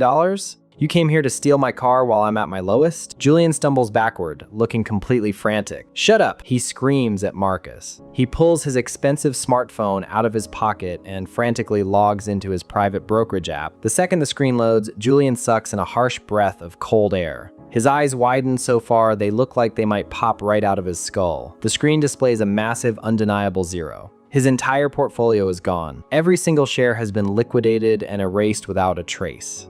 No, Julian gasps, his hands shaking violently as he stares at the screen. This is impossible. Where is my money? Where did it go? The club manager types furiously on his tablet, running a background financial check. Mr. Sterling, the manager says coldly, his tone shifting from respectful to completely dismissive. According to our global financial database, you are entirely insolvent. Your net worth is currently listed at 0. As a result, your VIP membership to the Royal Crest Club is officially revoked effective immediately. Furthermore, you owe this club over $300,000 in pending maintenance and storage fees. The manager snaps his fingers and 4 massive club security guards instantly step forward. Impound the Lamborghini as collateral for Mr. Sterling's unpaid debts. Julian looks like he's going to pass out. He drops his phone onto the concrete floor, completely shattered by the reality of his instant poverty. I just let out a cold laugh and step forward, pulling out my Vance Obsidian card. Since the club has rightfully impounded the vehicle, I will purchase it directly from you to settle his debts, I tell the manager. $500,000. The manager's eyes light up. A green confirmation flashes on his tablet as I tap my card. Sold to Mr. Arthur Vance. The vehicle is yours to do with as you please. Marcus practically foams at the mouth. You can't do this, he screams, charging at me. That's my car. My life. I don't even flinch. I just look past him and point at the massive industrial metal compactor sitting at the far end of the underground facility. Throw it in the crusher, I command the club mechanics. The mechanics don't ask a single question. They jump into a heavy forklift, slide the prongs right under the customized Lamborghini, and lift it into the air. Marcus completely loses his mind. He sprints across the garage and tries to physically throw himself in front of the compactor's loading ramp, waving his arms wildly. Stop! Stop the machine! He roars, tears of pure desperation streaming down his face. Before he can even take another step, 2 club security guards tackle him brutally to the concrete. They pin his arms behind his back, pressing his face hard against the greasy floor. Get off me. Marcus sobs, struggling uselessly against their grip. I just stand there with my hands in my pockets, watching with absolute satisfaction as the forklift dumps the multi-million-dollar hypercar directly into the steel crushing chamber. The operator hits the massive red button. The hydraulic presses activate with a deafening screech of grinding metal. The reinforced steel walls slam together, violently crushing the sleek black chassis, shattering the custom glass, and snapping the expensive engine block in half. I watch the machine compress the vehicle into a solid, unrecognizable cube of scrap metal. The weapon that Marcus used to end my past life is permanently erased from existence. Ding. The system chimes rapidly in my ear, flooding my vision with glorious golden text. Host has successfully liquidated a rival's wealth and completely destroyed a hostile asset, rewarding 1,000 authority points. Total points have reached the threshold. Status upgraded to Tier 3. New module unlocked. Mind control. I feel a massive surge of pure, intoxicating power rush through my brain. The system is no longer just altering memories or bank accounts. I now have the ability to forcefully command the actions of anyone I target. The sheer overpowered nature of this cheat is mind-blowing. I can turn my worst enemies into my most loyal attack dogs with a single thought. Just as the golden light fades from my vision, the garage elevator doors slide open. Lily steps out into the underground facility. She looks like an absolute wreck, wearing the same clothes she got arrested in earlier today, her makeup smeared down her face. She spots Marcus pinned to the floor and runs toward him. Marcus, she cries out. The police let me go on bail, but I need money for my legal fees. You promised you'd take care of me. Then she stops dead in her tracks. Her eyes lock onto the massive cube of crushed metal being pulled out of the compactor. She instantly recognizes the matte black paint. Her face drains of all color, and she takes a terrified step backward, realizing the only thing they had left to sell is gone. Julian suddenly snaps out of his state of shock. He looks at Marcus pinned to the floor, and then he looks at Lily. His shattered mind instantly connects the dots, realizing that every single thing in his life went completely wrong the exact second he started associating with them. You, Julian screams, his eyes bloodshot with pure lunacy. You two cursed me. You dragged me into this. Julian lunges forward and violently grabs Lily by the arm, digging his fingers into her skin. She screams in pain, trying to pull away. Give me my money back. Julian roars right in her face, completely unhinged. You owe me. I'm bankrupt because of you. Marcus thrashes against the guards, screaming at Julian to let her go. The entire garage devolves into an absolute brawl, with the three of them screaming, crying, and tearing each other apart right on the dirty concrete floor. The crowd of elites point and laugh at the pathetic display. I don't say a single word. I don't even look back. I just turn around and walk straight toward my waiting Rolls-Royce. The trash is finally taking itself out. I open my newly upgraded Tier 3 system panel as my driver opens the car door for me. I scroll past Julian's ruined profile and lock onto my next, much larger target. I let a cold smirk tug at the corner of my mouth as I prepare to use my new mind control module to completely hijack the Sterling Group's parent corporation from the inside out. The Tier 3 system panel projects a massive holographic web of corporate data directly into my retinas as I scroll through the Sterling Group's executive hierarchy. I lock my focus entirely onto the man at the very top of the food chain, Winston Sterling, the CEO himself. My newly upgraded interface immediately feeds me a stream of high-level encrypted intelligence. Winston is in absolute panic mode behind closed doors. Because I just completely wiped out his son Julian's $60 million personal portfolio, the Sterling Group stock is already starting to bleed in the aftermarket. The wealthy elite smell blood in the water. To stop the bleeding, Winston is hosting an emergency live broadcast charity gala at the Sterling estate right now. He brought in every major shareholder, every high net worth investor, and a dozen financial news networks. His big play is to unveil a supposedly priceless, flawless blue sapphire to the world, claiming it as a newly acquired hard asset to restore investor confidence and prove his company has deep cash reserves. It's a pathetic, desperate illusion. In my past life, guys like Winston used these exact same smoke and mirror tactics to manipulate the market, crushing working class people like me while they hoarded billions in fake valuation. But tonight, he doesn't get to play God. Tonight, I am the one holding the strings. I tap the glass partition of the Rolls-Royce. Driver, reroute to the Sterling estate immediately, I command. My driver doesn't ask a single question. He just spins the steering wheel, pushing the massive luxury vehicle to its limits as we tear through the city streets. 10 minutes later, we pull up to the heavily fortified gates of the Sterling estate. A dozen private security contractors in tactical gear step in front of the car, raising their hands to halt us. I don't even roll down the window. I just access my system panel and activate my corporate override perk. A wave of undeniable legal authority radiates outward from my position. The lead security contractor glances at his tablet, his eyes widening in sudden subservience. He frantically taps the screen, signaling his men to stand down. Open the gates for Mr. Vance, he barks, completely overriding his own boss's security protocols. The heavy iron gates swing open, and my Rolls-Royce glides right up to the front steps of the grand mansion. I step out of the vehicle, adjust my tailored suit, and walk straight through the front doors.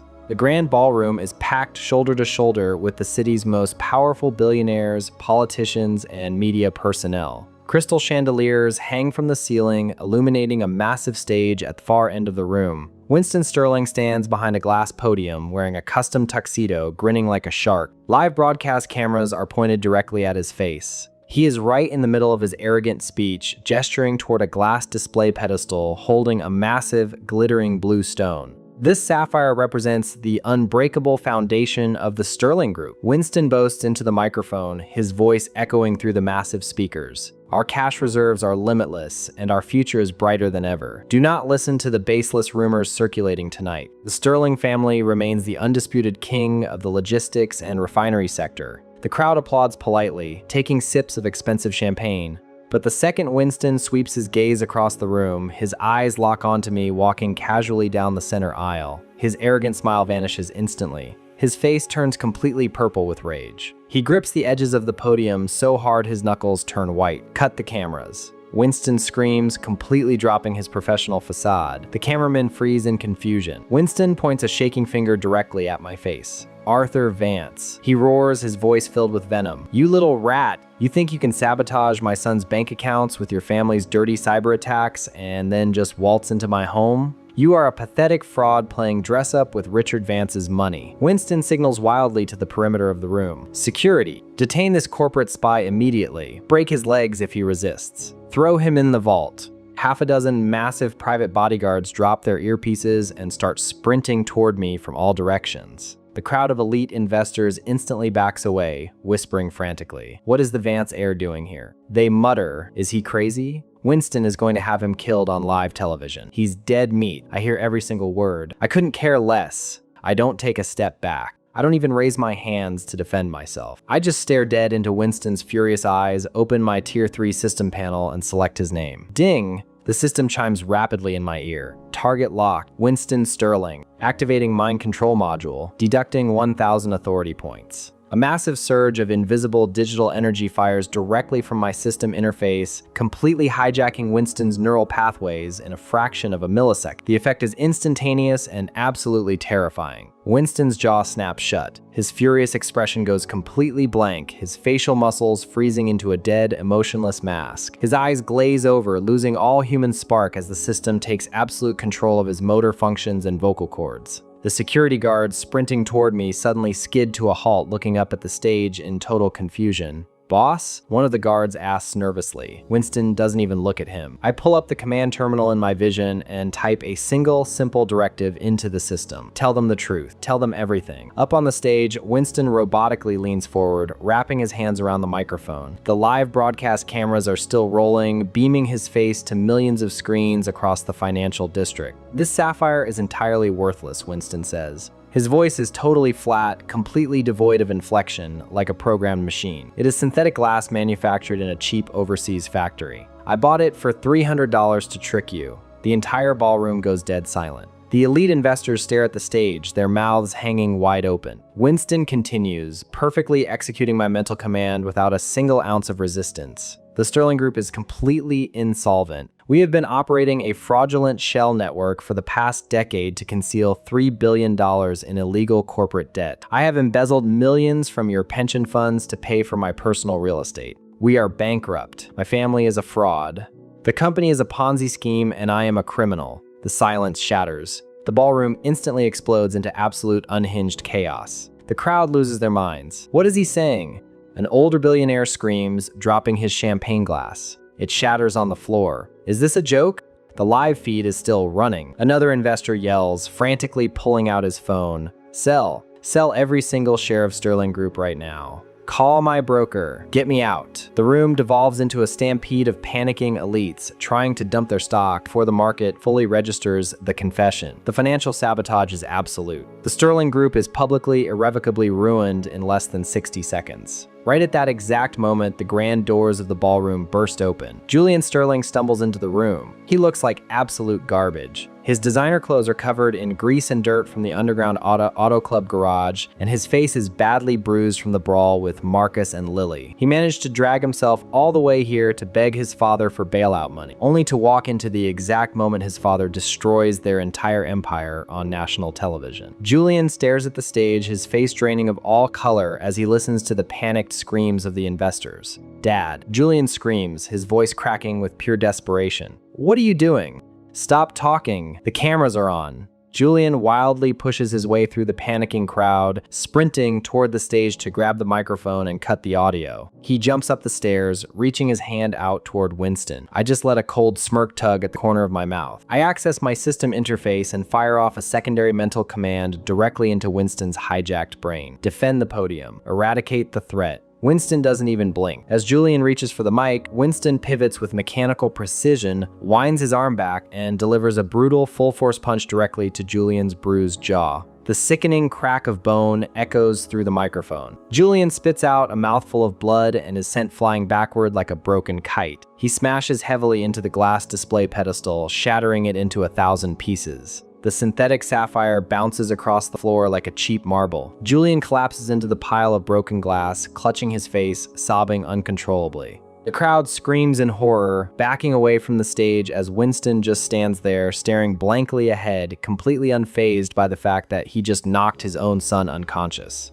I casually walk up the steps onto the stage, my hands in my pockets, stepping right over Julian's crying, bleeding body. The remaining security guards are too terrified of Winston's psychotic behavior to even move. I step up to the podium and pull a single, neatly folded document from my suit jacket. It's a legally binding acquisition contract I had my lawyers draft on the ride over. I place it directly in front of Winston and click a gold pen. This document transfers 100% ownership of the Sterling Group's remaining physical refineries, warehouses, and logistics fleets directly to the Vance family. I state clearly, making sure the live broadcast microphones pick up every single word. The purchase price is exactly $1. Sign it. Winston doesn't hesitate for a microsecond. The system's mind control forces his hand forward. He grabs the gold pen and perfectly signs his signature on the dotted line, completely legalizing the transfer of his entire corporate dynasty for pocket change. The second the pen lifts from the paper, my vision explodes with a blinding golden light. Ding! The system chimes so loudly it rattles my teeth. Host has successfully subjugated a major corporate rival and acquired massive physical assets. Rewarding 2,500 authority points. Total points threshold exceeded. Upgrading system status to Tier 4. New module unlocked, physical subjugation aura. A massive wave of heavy crushing energy instantly floods into my chest, radiating outward into my limbs. I can physically feel the gravity around me bending to my will. It's not just mind control anymore. I can now exert literal physical pressure on anyone I target, forcing them to submit to my presence. Ding. Mind control duration expired. The system chimes. Releasing target neural pathways. Winston violently gasps for air, staggering backward as control of his body suddenly slams back into his brain. He blinks rapidly, looking around the chaotic, screaming ballroom in total confusion. Then he looks down. He sees the broken glass. He sees his son Julian bleeding and weeping on the floor. And then he sees the signed acquisition contract sitting on the podium with the $1 bill I tossed on top of it. Winston's eyes widen in absolute unfiltered horror. He realizes exactly what he just said into the microphone. No, Winston chokes out, dropping to his knees, clutching his chest as if he's having a heart attack. No, I didn't mean it. I didn't sign that. It wasn't me. He looks up at me, his face twisted in pure agony. What did you do to me?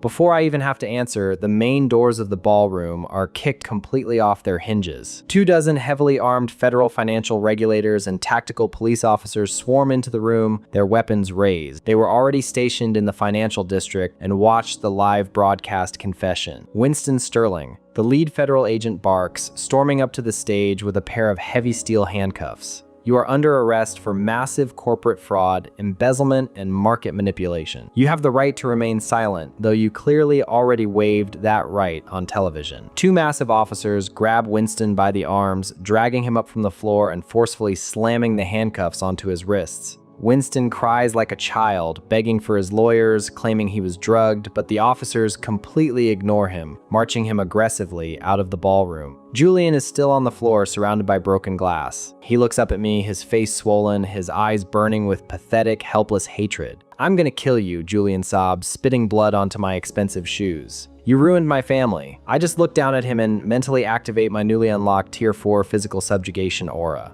I target Julian directly. Instantly, the air around him becomes heavy as lead. An invisible, crushing gravitational pressure slams down on his shoulders. Julian gasps in shock, completely unable to support his own weight. The aura forces his face directly into the floor, grinding his cheek against the synthetic glass sapphire he thought would save him. He tries to push himself up, but his arms give out instantly. He is physically pinned beneath the sheer weight of my authority, weeping into the carpet. I lean down, my voice perfectly calm and completely devoid of mercy. "You ruined yourself the second you thought you could stand in my way," I whisper. I turn my back on him and walk straight off the stage, ignoring the screaming crowd and the flashing cameras. The Sterling family is permanently erased from the board, but my work isn't finished tonight. I pull out my phone and access the Vance Estate security grid. It's time to locate Marcus Vance and completely eradicate the final pathetic lifelines he has left. I don't even look back as I keep the invisible, crushing pressure of my physical subjugation aura fully locked onto Julian Sterling's pathetic body. He stays perfectly pinned to the floor, his cheek grinding into the carpet and broken glass, sobbing like a child while the federal agents swarm the stage. They don't even ask questions. Two massive tactical officers grab Julian by his expensive jacket, completely misinterpreting his inability to stand as resisting arrest. They aggressively yank him up, slam steel handcuffs onto his wrists, and drag him out right behind his weeping father. The Sterling dynasty is completely finished, erased from the elite hierarchy in less than 5 minutes.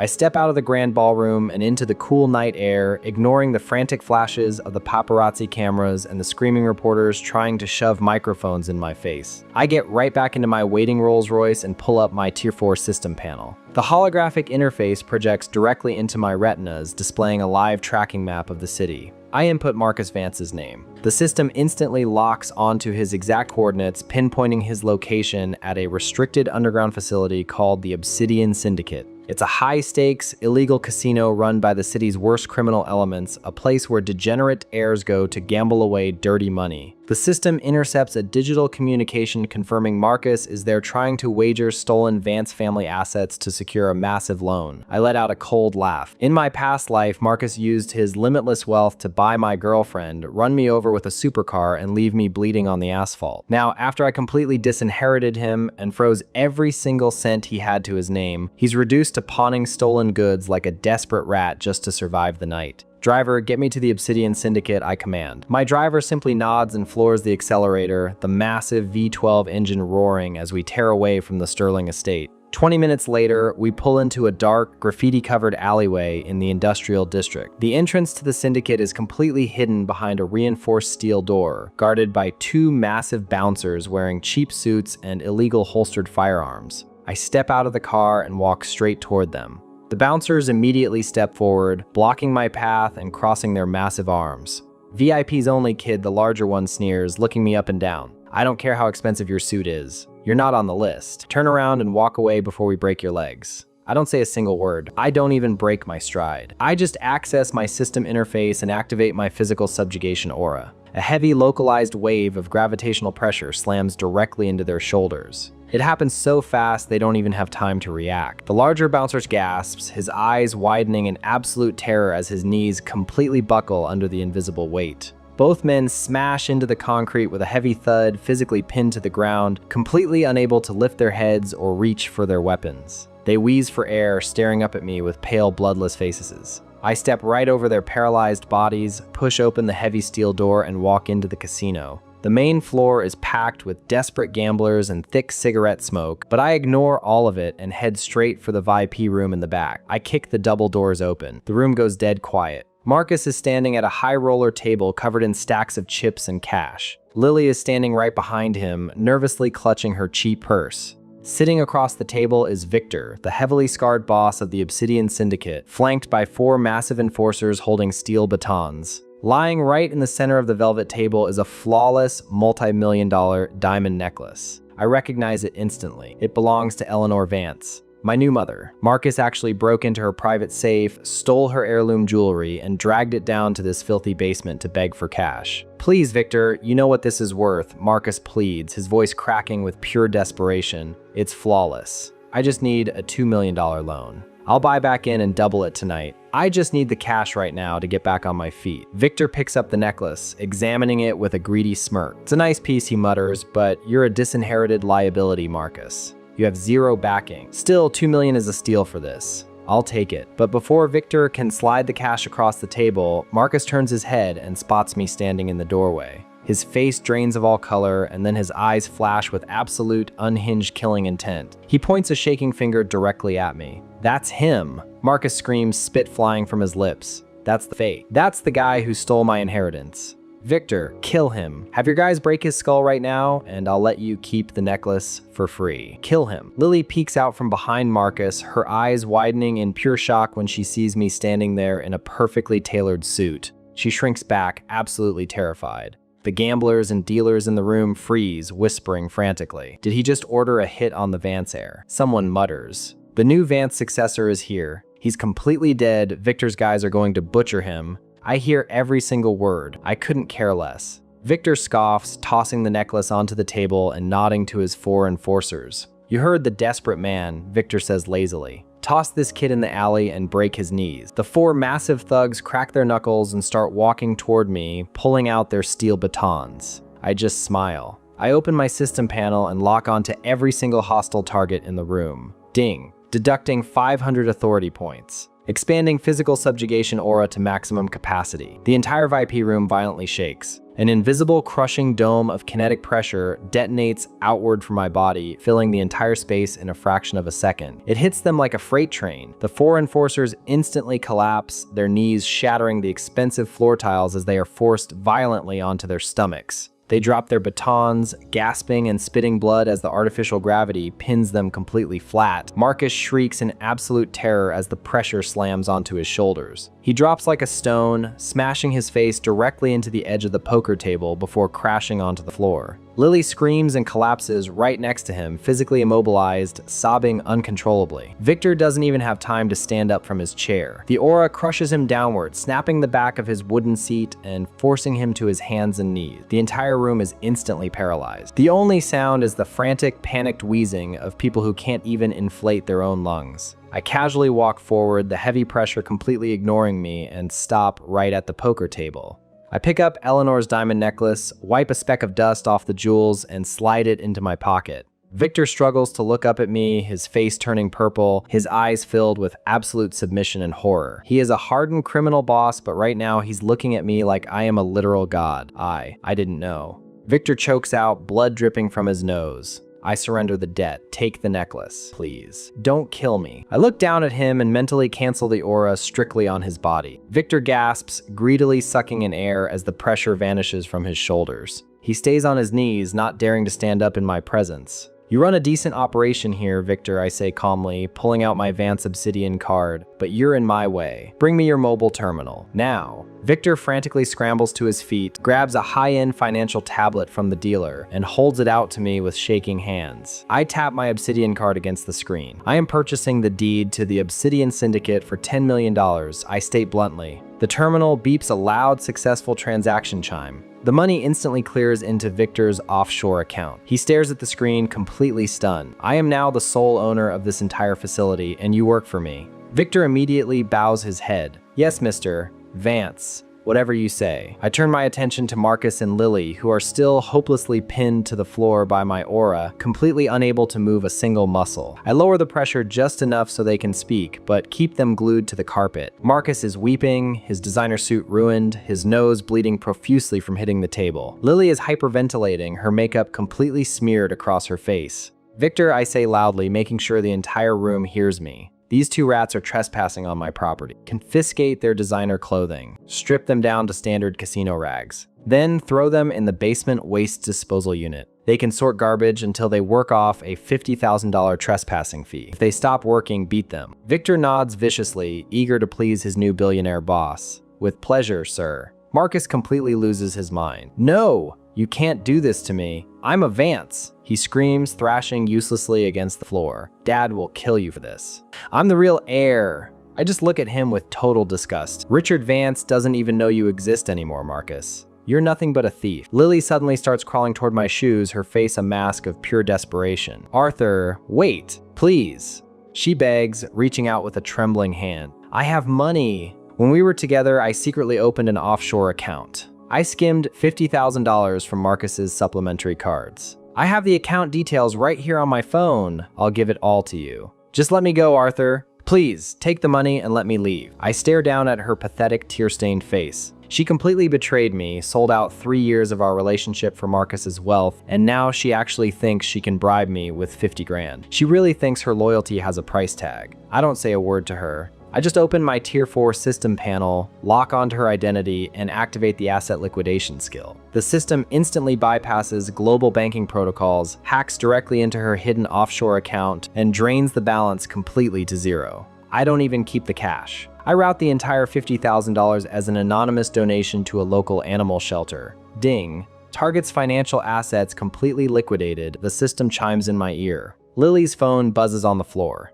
She frantically grabs it, her eyes scanning the banking notification. Her face goes completely blank. The screen shows a balance of exactly $0. No, she whispers, her voice completely hollow. No, my emergency fund. It's gone. It's all gone. She collapses onto the floor, completely broken, realizing she has absolutely nothing left. Not her rich boyfriend, not her secret stash, not her freedom. Ding. The system chimes rapidly, the interface glowing a brilliant gold. Host has successfully retrieved a stolen family heirloom and permanently eliminated the rival's final financial avenue, rewarding 1,500 authority points. Total points threshold exceeded, upgrading system status to Tier 5. A massive surge of heat rushes through my bloodstream, entirely rewriting my cellular structure. It feels like pure raw power injecting directly into my veins. Ding. New module unlocked: biological degradation. The system explanation flashes across my vision. I can now target any living organism and accelerate their cellular decay, rotting their internal organs, destroying their immune system, and aging them prematurely with a single thought. It's the ultimate weapon. No physical evidence, no trace, just complete, unavoidable biological collapse. I dismiss the system panel and turn my back on the pathetic scene on the floor. I walk straight out of the VIP room, holding the diamond necklace securely in my hand. Behind me, I hear Victor's enforcers grabbing Marcus and Lily by their hair, dragging their screaming, thrashing bodies away from the table and down the dark hallway toward the basement trash compactors. The heavy steel doors slam shut behind me as I exit into the cool night air of the alleyway. I walk back toward my waiting Rolls-Royce, ignoring the dirt and grime of the industrial district. I pull up my newly upgraded Tier 5 system panel one more time, scrolling through the massive database of the city's corrupt elites, corrupt politicians, and hidden enemies who ever crossed the Vance family. I let a cold smirk tug at the corner of my mouth as the blue light of the interface reflects in my eyes. I lock onto the search bar, my fingers hovering over the holographic keyboard, ready to select the very first target to test the true horror of biological degradation on. My fingers tap against the glowing holographic keyboard, typing out a single name: Damien Thorne. The system interface flashes green, pulling up a massive data file. I let out a cold laugh looking at his profile. Damien is the arrogant heir to the Thorne medical conglomerate, but more importantly, he's the guy who kept Marcus Vance supplied with illicit physical enhancements. In my past life, those enhancements were exactly what made Marcus untouchable. He used Thorne's experimental combat drugs to boost his reflexes and strength, making him a complete monster on the streets. Now that Marcus is literally sorting garbage in a basement, Damien is the next logical target. I check the system's live tracking map. Damien is currently hosting the Thorne Medical Expo downtown, pitching a brand new muscle enhancement serum to a crowd of international investors. Driver, I say, not looking away from my system panel. Take me to the city convention center. We've got a medical expo to attend. The driver nods and the Rolls-Royce speeds off. I sit back in the leather seat and look at the biological degradation module glowing in my vision. This ability is completely broken. Just thinking about the damage it can do makes me grin. I don't need to throw a single punch. I can just rot someone's cells from the inside out. 20 minutes later, the Rolls-Royce pulls up to the convention center. I step out and head straight for the main hall. The entrance is blocked by 2 VIP checkpoints manned by high-end private security. A guy in a tactical vest steps in front of me, putting his hand on my chest. Invites only, he grunts. I don't even slow down. I activate my corporate override perk. The system bypasses their security protocols instantly, forcing absolute legal compliance into their brains. The guard's face goes completely blank. He drops his hand and steps aside, letting me walk right past him. I push open the double doors and walk straight into the exhibition hall. The place is packed with billionaire investors and medical executives standing around a large elevated presentation ring. Up on the mat, standing under the bright lights, is Damien Thorne. He's holding a microphone, practically bragging about his new combat serum. This formula represents the absolute peak of human potential, Damien says, holding up a glowing vial of green liquid. We are going to revolutionize the physical enhancement market. I walk straight down the center aisle, my expensive, tailored suit catching the light. Damien spots me instantly. He stops talking. His eyes narrow and then a smug, arrogant smirk spreads across his face. Well, well, well, Damien says, speaking directly into the microphone so the whole room hears it. Look who decided to crash my expo. Ladies and gentlemen, don't let the expensive suit fool you. That's Arthur, the guy who somehow manipulated the Vance family records. He's nothing but a low-born fraud, a fast food cashier playing dress-up. He actually thinks he can step into our world. The crowd of wealthy investors instantly start whispering. They look at me with complete disgust. A fast food worker? Someone mutters, how did a guy like that get past security? He's a complete joke. He shouldn't be breathing the same air as us. I hear every single word. I couldn't care less. I just stand at the edge of the mat, looking up at Damien with a deadpan expression. "You talk a lot for a guy peddling cheap steroids," I say casually. Damien's face flushes red with anger. He hates being humiliated in front of his investors. "Cheap steroids?" Damien sneers. "Let me show you exactly what Thorn Medical is capable of, you worthless trash. I'll make you an example right here." Damien takes the glowing green vial and injects it directly into his neck. His physiological reaction is immediate. His eyes widen as his veins bulge out, turning dark black against his skin. His muscle mass visibly expands, tearing the seams of his expensive dress shirt. He drops the microphone and cracks his knuckles. The investors clap, clearly impressed by the rapid physical transformation. "I challenge you to a sanctioned sparring match right here in the exhibition ring," Damien barks, pointing a massive finger at me. "Let's see if fake Vance Heir can take a single hit from a real elite. Come on up, or are you too scared?" I smile. I step up onto the mat. The crowd starts laughing and cheering for Damien, assuming I'm about to be beaten to death. They have absolutely no idea what they're looking at. Damien doesn't even wait for a bell. He just charges straight at me like a massive bull. He launches a high-speed punch directly at my head, putting all of his newly enhanced muscle mass behind the strike. It's fast, but to my upgraded perception, he's moving in slow motion. I don't even bother dodging. I just stand perfectly still, look right into his eyes, and open my Tier 5 system panel. Ding! Deducting 1,000 authority points. Activating biological degradation. The system interface flashes a deep, sickly purple. I lock onto Damien's cellular structure. The effect is entirely instantaneous. The moment Damien's fist is about to connect with my face, his entire body jerks violently. He gasps, his eyes rolling back into his head as absolute agony rips through his nervous system. The enhanced muscle fibers in his arm instantly atrophy. His bulging bicep practically deflates, shrinking down to skin and bone in a fraction of a second. He loses all forward momentum and crashes hard onto the mat right at my feet. He clutches his rapidly shrinking limbs, screaming in pure confusion and terror. "My arm!" He shrieks, spitting up a mouthful of blood onto the floor. "What's happening to my body? My muscles? It burns." I look down at him, watching his cellular structure completely break down. The investors surrounding the ring go completely dead silent. The applause stops instantly. Their faces drain of all color. They look at Damien writhing on the mat, his body failing, and immediately draw the only logical conclusion. They think his experimental serum is a complete disaster. Did the serum just dissolve his muscles? One of the billionaires shouts in horror. It's a total failure. Causes immediate muscular breakdown. Cancel the funding. Cancel all of it. Pull our contracts right now. The entire room erupts into a panic. Men in suits frantically pull out their phones to terminate their deals with the Thorn conglomerate. In less than 10 seconds, Damien's entire product launch is completely ruined. I step over Damien's pathetic, shivering body and grab the microphone he dropped. I look out at the panicked crowd and the Thorn executives standing frozen by the stage. "Thorn Medical is officially a liability," I announce loudly. "Your stock is going to hit zero by morning. I am offering a $1 buyout for the entire Thorn supply chain. Take it, or I'll let you all go bankrupt." From the sidelines, a gray-haired man in a premium suit screams in absolute fury. It's Gregory Thorn, Damien's father and the CEO of the company. "You bastard," Gregory yells, his face purple with rage. "You sabotaged him. You poisoned my son. Guards, get him. Break his legs and drag him out of here." 8 heavily armed private security guards immediately rush the stage, pulling out stun batons and drawing their weapons. They think they have the numbers advantage. They are completely wrong. I don't even flinch. I just expand my physical subjugation aura across the entire stage. An invisible wave of localized gravity detonates outward from my position. It slams into the 8 guards before they can even take another step. The guards gasp loudly, completely unable to breathe under the crushing kinetic pressure.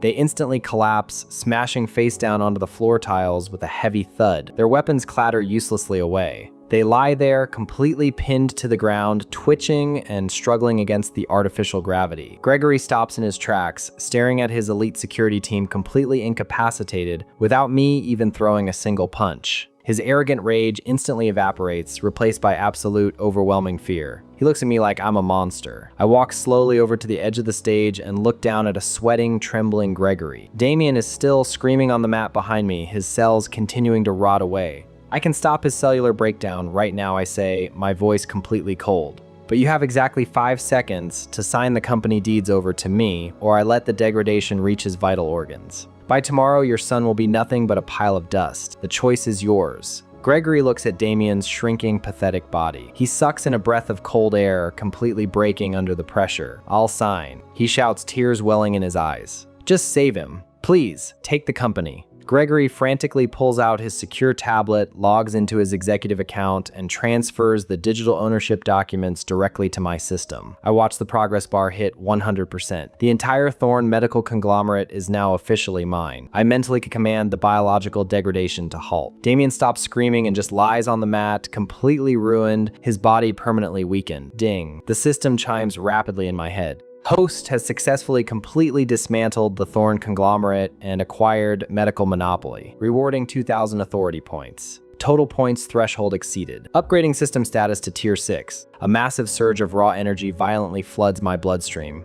It's even stronger than the last upgrade. My senses sharpen to an insane degree. Ding. New module unlocked, Genetic Siphon. The interface projects the new ability details directly into my retinas. I read the description and a cold smirk tugs at the corner of my mouth. Biological degradation destroys targets, but Genetic Siphon lets me literally steal their physical attributes. If I touch a target, I can permanently drain their strength, speed, and combat reflexes, adding them directly to my own baseline stats. It's a complete cheat code. I step off the stage holding the digital manufacturing deeds on my datapad, leaving Gregory crying over his pathetic son. The investors completely clear a path for me, too terrified to even look me in the eye. I walk straight out of the ruined expo hall and back into the cool night air. My driver opens the Rolls-Royce door. I slide into the back seat and look at my glowing Tier 6 panel. The city holds an exclusive underground combat tournament next week, packed with the most genetically enhanced elite fighters in the criminal underworld. With Genetic Siphon unlocked, those fighters aren't threats to me anymore. They are just free stat points waiting to be harvested. And exactly 7 days later, I step out of my Rolls-Royce and stand right outside the heavily fortified entrance of the Apex Bloodsport Arena in the city's grimy industrial district. I don't even slow down as I bypass the exterior security lines, using my Vance family credentials to walk straight past the heavily armed bouncers at the front gate. I step through the metal detectors and head directly into the main betting hall. The place is an absolute mess, packed with low-level thugs, criminal brokers, and desperate gamblers all screaming at the massive digital screens hanging above the combat cages. I couldn't care less about any of them. I just scan the room and spot my target immediately. Marcus Vance is standing near the Viep fighter prep area and he looks absolutely pathetic. His designer clothes are completely ruined from spending the last week sorting trash in the Obsidian Syndicate's basement. He literally smells like rotting garbage, and he's practically begging the massive man standing in front of him. That man is Jackson Cole, the reigning champion of the underground circuit. Jackson isn't a normal human. I look at him and my system instantly highlights the synthetic adrenal mutation pumping through his blood. His veins literally pulse with a sick yellow chemical under his skin. Marcus is waving a crumpled piece of paper, desperately trying to secure a hit on my life. I have one last offshore account, Marcus stammers, his voice completely frantic and broken. It's locked under my mother's maiden name. It holds $10 million. All of it is yours if you kill Arthur. He ruined my life. He stole my inheritance. I need him dead today. Jackson just laughs, a deep, arrogant sound that echoes over the noise of the crowd. He looks past Marcus and spots me walking up. The champion sneers, cracking his massive knuckles. 10 million for that weak little rich kid? Jackson says loudly, making sure the entire betting floor hears him. I'll snap his neck for free just to warm up. Look at him. No enhancements, no combat implants. He's just a fragile little suit playing in the wrong sandbox. I accept your contract, garbage boy. He won't walk out of this building alive. The peanut gallery immediately bursts into loud laughter. A dozen gang members point at me, shaking their heads. What is this rich kid thinking? Someone mutters from the stands. Jackson is going to rip his arms off. He's dead meat. I hear every single word and I just smile. I walk right past Marcus, completely ignoring his panicked, hateful expression, and head straight for the arena's registration terminal. The clerk, sitting behind the reinforced glass, looks at me like I'm crazy. I pull out my Vance Obsidian card and slam it down onto the scanner. Ding! $100,000 entry fee paid in full. Process my registration right now, I say, my voice deadpan. I'm challenging Jackson Cole directly to a wager match. I'm staking my newly acquired Thorn medical deeds against his assassination contract. If he wants my head, he can come earn it in the cage. The clerk's face drains of all color. He frantically types on his keyboard and the massive digital boards above us immediately update with the new match parameters.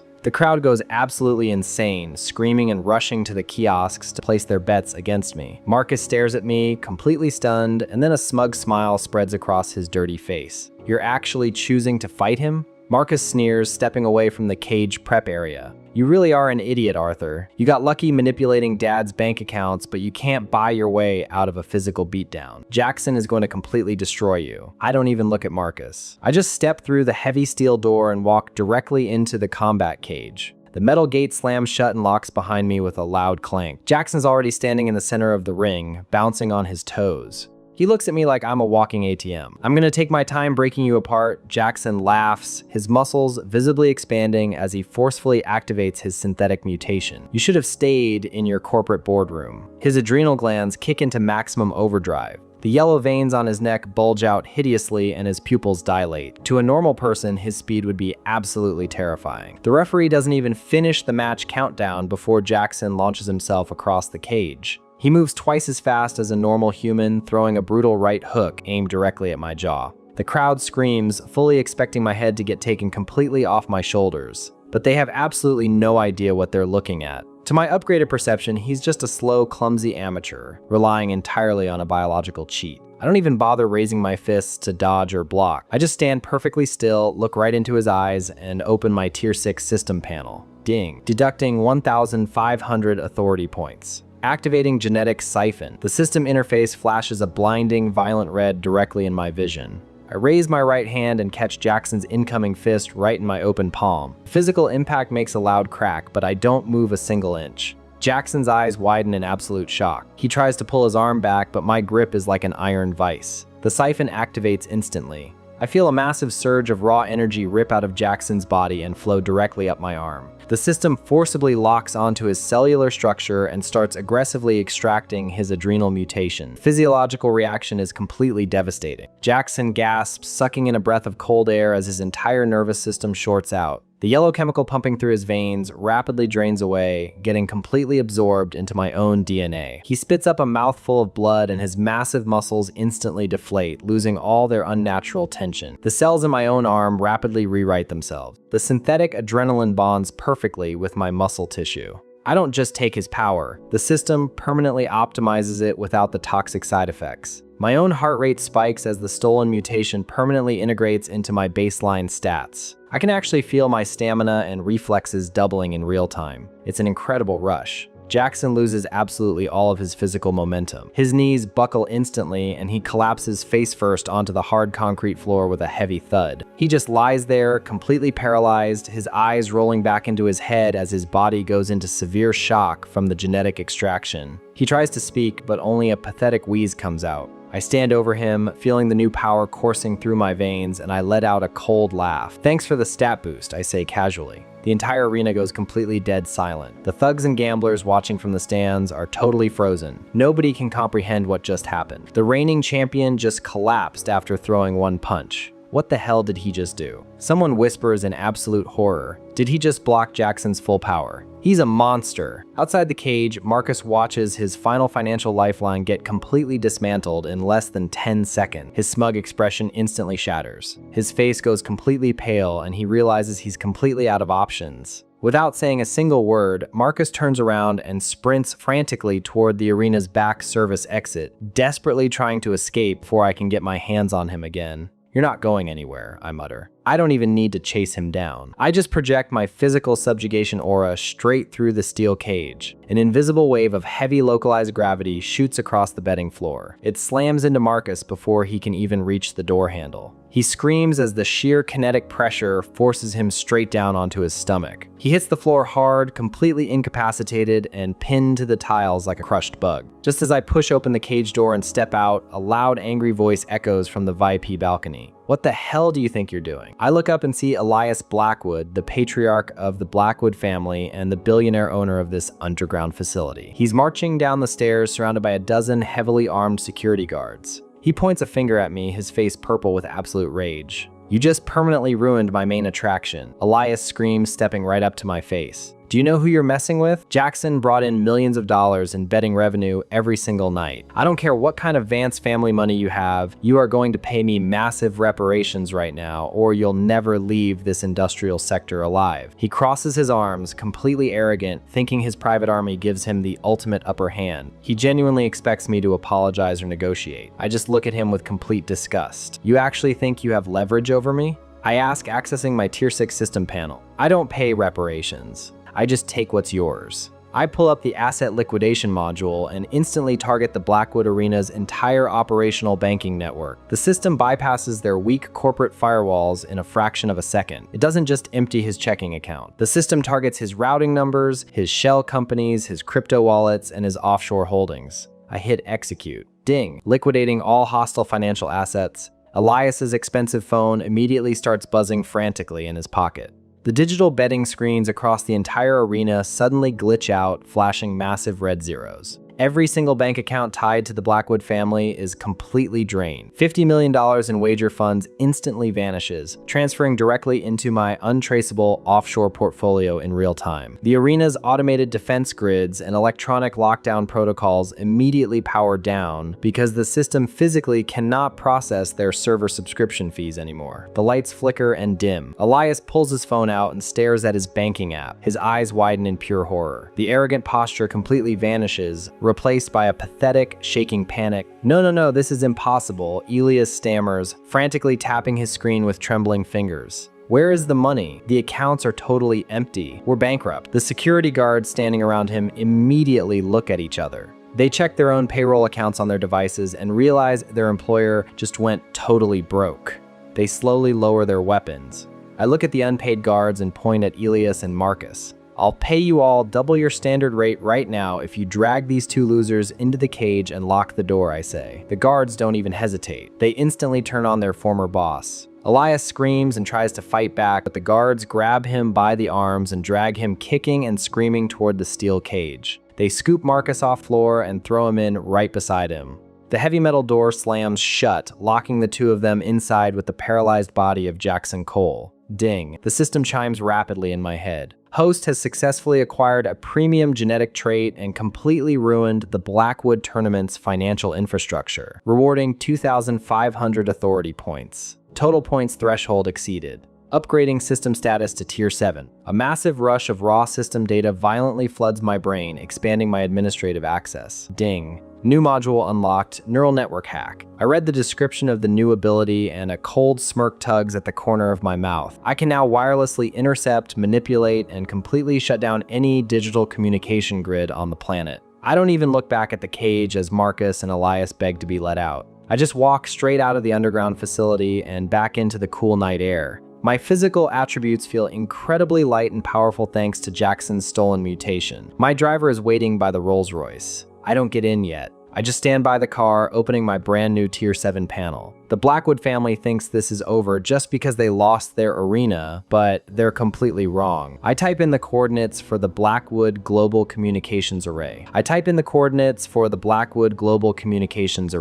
The system interface expands in my vision, projecting a massive string of encrypted military-grade firewalls directly into my retinas. These underground billionaires really think they are completely untouchable just because they hire a few private security firms and hide behind corporate shell companies. They have absolutely no idea what real power looks like. I access the Tier 7 neural network hack module. Ding. The system chimes in my head, warning targeting global syndicate infrastructure. This action requires 2,000 authority points. Do you wish to proceed? I don't even hesitate. I hit confirm. Deducting 2,000 authority points, the system states its cold digital voice echoing in my mind, activating bypass protocols. I literally watch in real time as the Blackwood family's absolute best cybersecurity measures get completely shredded in a fraction of a second. The hack doesn't just knock them offline, it rips their entire digital history wide open. My vision is immediately flooded with decades of highly classified data. I see the raw, unredacted assassination contracts, the human trafficking ledgers, the blackmail files on high-ranking politicians, and the offshore bank routing numbers Elias Blackwood uses to wash his dirty money. I'm holding the absolute destruction of an entire criminal empire in the palm of my hand. A cold smirk tugs at the corner of my mouth. I don't just want to take Elias's money. I want to completely erase his existence from the global hierarchy. System, I command, my thoughts completely ruthless. Compile every single unredacted file, every ledger, and every routing number. Broadcast the entire package directly to the federal law enforcement mainframes, Interpol, and every rival cartel network on this hemisphere. Execute it now. Ding. Upload complete. The Blackwood Syndicate is completely exposed. I stand by the Rolls-Royce and check my phone. Within seconds, the news alerts start popping up on the global feeds. Federal agencies are already raiding Blackwood shell companies across 3 different time zones. Rival cartels are mobilizing to seize his unprotected territories. His entire legacy is burning to the ground in real time, and he doesn't even know the worst of it is happening right above his head. I put my phone back in my pocket, turn around, and walk right back into the underground facility. I step through the metal detectors and head straight back to the main betting hall. The unpaid security guards are still standing around the heavy steel cage holding Marcus and Elias.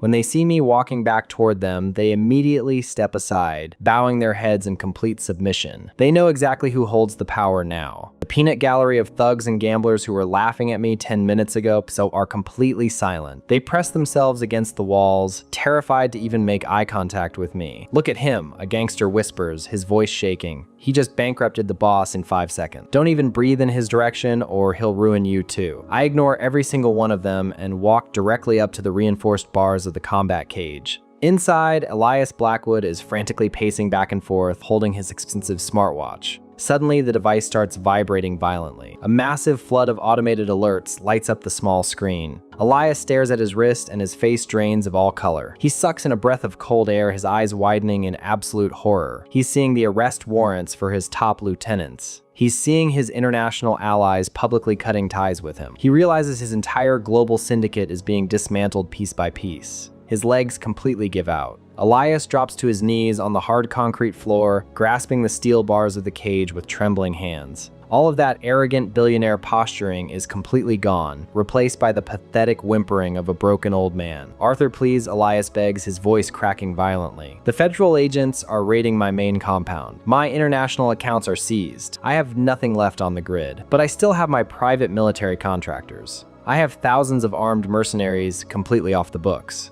I'll give you total control of my entire army. Just stop the data leak. Please, I'll do anything you want. Just let me out of this cage. He looks at me with tears welling up in his eyes, expecting me to actually negotiate with a defeated dog. I just look down at him with complete disgust. You think I need a bunch of rented thugs? I sneer, accessing my system interface again. You really don't get it, Elias. You don't have anything to offer me. I open my Tier 7 panel and activate the asset liquidation skill. My system instantly scans Elias's biological signature and cross-references it with the dark web's financial blockchain. Ding. Hidden cryptocurrency wallets detected. Bypassing biometric locks. I look straight into Elias's panicked eyes and smile. Did you really think I wouldn't find your emergency crypto stash? I ask casually. The smartwatch on Elias's wrist beeps one final time. He looks down and watches his absolutely secret, untraceable wallet balance plummet from $80 million straight down to zero. The system transfers every single digital coin directly into my secure offshore accounts in the blink of an eye. Ding. Financial acquisition complete. Host net worth increased by $80 million. Target net worth is zero. Elias lets out a pathetic, suffocating gasp. His entire body starts shaking uncontrollably. He's completely bankrupt. No army, no money, no syndicate. He collapses onto his side, curling into a fetal position next to the paralyzed body of Jackson Cole, unable to even speak a coherent sentence. He's completely broken. Marcus Vance is standing on the other side of the cage, watching his absolute last protector get utterly destroyed. Marcus is covered in garbage, completely broke, and entirely out of options. He realizes he's never getting his money back. He's never getting his life back. All that's left in his mind is pure unhinged desperation. Arthur, you stole everything from me. Marcus screams, his voice cracking with lethal desperation. His eyes flash with absolute murderous intent. Without warning, he pulls a concealed military combat knife from his ruined designer boot. He grips the hilt tightly, completely losing his mind, and lunges forward with all of his weight. He thrusts the serrated blade straight through the narrow gap in the steel bars, aiming directly for my neck. The unpaid guards standing nearby gasp in shock, fully expecting the blade to pierce my throat. A normal person wouldn't even have time to blink, but I am not a normal person anymore. I instantly activate the synthetic adrenal mutation I just permanently siphoned from his champion. My heart rate spikes, pumping enhanced adrenaline straight into my muscle fibers. Time practically slows to a crawl. I can clearly see the exact trajectory of Marcus's pathetic, uncoordinated strike. I don't step back. I don't even flinch. I just raise my right hand and catch his wrist in midair, my grip locking around his bone like an industrial steel vise. Marcus freezes, his eyes widening in pure shock as he realizes his full-force stab was stopped entirely by my bare hand. He tries to pull back, but my physical stats completely overwhelm him. I don't give him a single second to process his failure. I apply raw structural pressure and brutally twist my arm. A loud, sickening crack echoes through the completely silent betting hall. Marcus lets out a blood-curdling scream. His forearm snaps cleanly in half, the bone visibly jutting out under his skin. His fingers instantly go numb, and the heavy combat knife drops from his hand, clattering uselessly onto the concrete floor. I let go of his wrist, and Marcus collapses onto his back inside the cage, clutching his ruined arm and sobbing uncontrollably. The physical pain completely shatters whatever pathetic remnants of arrogance he had left. He spits up a mouthful of saliva, completely incapacitated. "You're completely pathetic, Marcus," I say coldly, staring through the bars at his writhing body. "You couldn't beat me with Dad's money, you couldn't beat me with an underground champion, and you definitely can't beat me in a physical fight. It's over. Just rot in here." Marcus rolls onto his side, coughing violently. The intense pain is completely overriding his stubbornness. He looks up at me, his face absolutely covered in sweat and dirt, and he realizes he's entirely out of move. "Arthur, wait," Marcus stammers, gasping for air. "You don't know the truth. The hit and run, it wasn't an accident. I didn't just decide to run you over outside that restaurant." I freeze, my eyes narrowing. My entire demeanor shifts instantly. I step closer to the bars, my expression completely cold. "What are you talking about?" I demand. Marcus coughs again, clutching his shattered arm. "The Apex Elite Council." He cries out, his voice shaking with pure terror. "They ordered your death. I'm just a pawn, Arthur. The Council is a shadow cabal, the 10 billionaires who actually control this entire city's infrastructure from the shadows. They found out about your biological father. They found out he compiled a massive ledger of physical evidence proving their global financial crimes before he died. They thought you had the evidence. They ordered me to hit you, to make it look like a tragic accident. They threatened to ruin the Vance family if I didn't do it. I stand there, completely silent, processing this massive piece of information. The fast food worker I was in my past life didn't just die because of a spoiled rich kid's drunken joyride. It was a calculated assassination ordered by the absolute highest authority in the city, the Apex Elite Council. They thought they could just erase me to cover up their crimes. A deep, violent anger boils in my chest, but I push it down, letting cold logic take over. They want a war, they are going to get an absolute massacre. Ding! The system interface flashes a brilliant, blinding gold in my vision. Host has successfully uncovered the true conspiracy of the previous timeline and completely eradicated the Blackwood Empire, rewarding 3,500 authority points. Total points threshold massively exceeded, upgrading system status to Tier 8. A violent surge of raw administrative data floods my brain. Ding! New module unlocked, Cognitive Wipe Aura. Host can now permanently erase specific targeted knowledge from the minds of multiple subjects simultaneously within a designated radius. I read the description and a cold smile spreads across my face.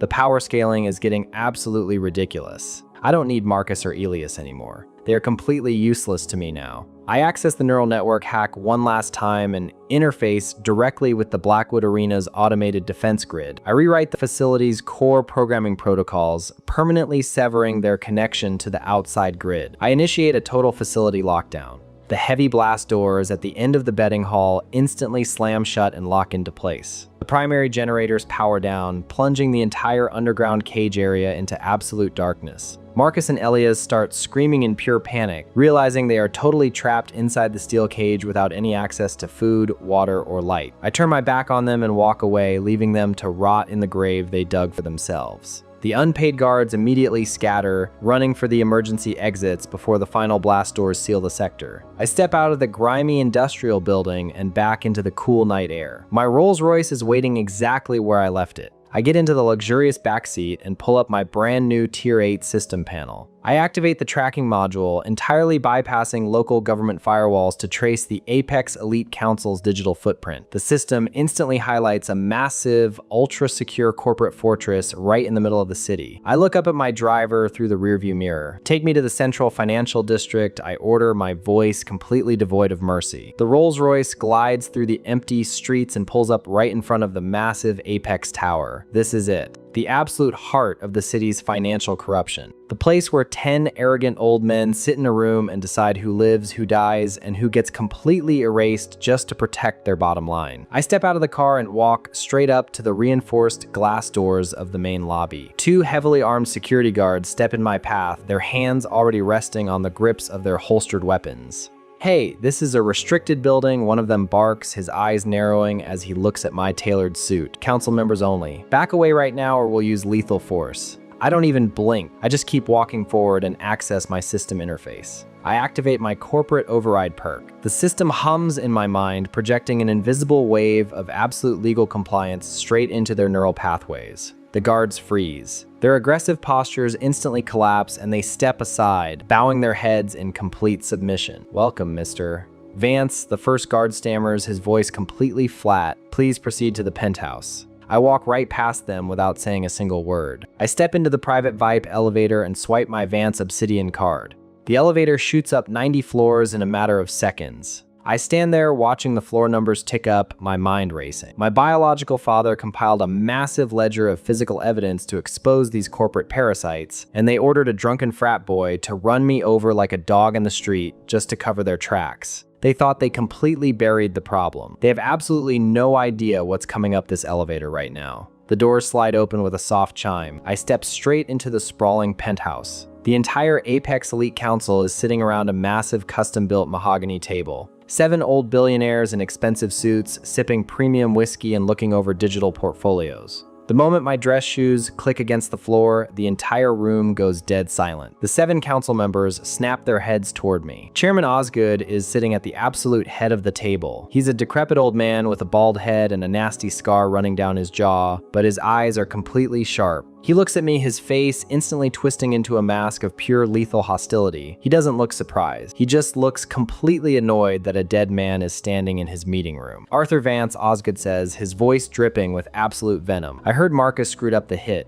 I guess it's true what they say about sending a spoiled child to do a man's job." He snaps his fingers. Instantly, 12 heavily armed elite mercenaries step out from the shadows of the penthouse. They're wearing full tactical gear, their assault rifles instantly raising and pointing directly at my chest. The red laser sights dance all over my suit. Osgood leans back in his expensive leather chair and sneers at me. "You really are just as stupid as your biological father, Arthur. He actually thought he could walk in here and threaten us with his little ledger of financial crimes. He thought he was untouchable because he had morals. We gutted him, we took his company, and we threw him in the dirt. And now you walk right into the exact same trap. You're gonna share his exact fate." The other council members laugh, shaking their heads like they're watching a clown perform a stupid trick. "Look at this kid," one of the billionaires whispers to the man next to him. "He actually thought he could just take the elevator up here and play hero. Tell the cleaners to bring a mop, he's going to bleed all over the carpet." I hear every single word they say. I don't even flinch.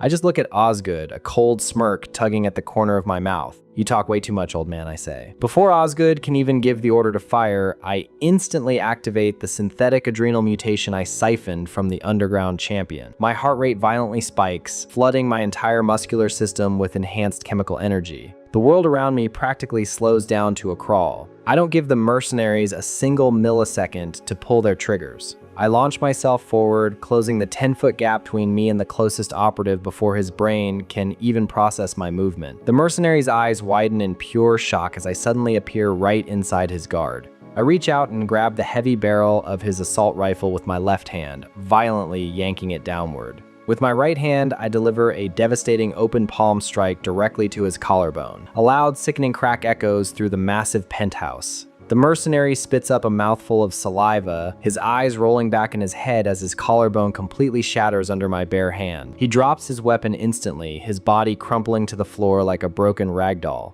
The other 11 mercenaries freeze, completely paralyzed by the sheer physical impossibility of what they just witnessed. A normal human shouldn't be able to move that fast. They stand there with their rifles raised, their hands visibly shaking. "What the hell is he?" One of the operatives gasps, stepping backward in pure terror. "Shoot him." Osgood screams, slamming his fists on the mahogany table. His arrogant smirk is completely gone, replaced by absolute panic. "Fire your weapons right now." But it's already too late. I don't need to fight 12 mercenaries. I just need to completely destroy the men writing their paychecks. I stand completely still and access my brand new Tier 8 system panel. Ding. The system chimes in my head, projecting a massive holographic interface into my retinas. The names and biological signatures of all 7 Apex Elite Council members light up in bright red text. I don't even hesitate. I select the Cognitive Wipe Aura module. Warning, the system states its cold digital voice echoing in my skull. Activating Cognitive Wipe Aura on multiple high-value targets requires 3,000 authority points. Do you wish to proceed? I hit confirm instantly. Deducting 3,000 authority points, the system responds, activating neural interference protocols.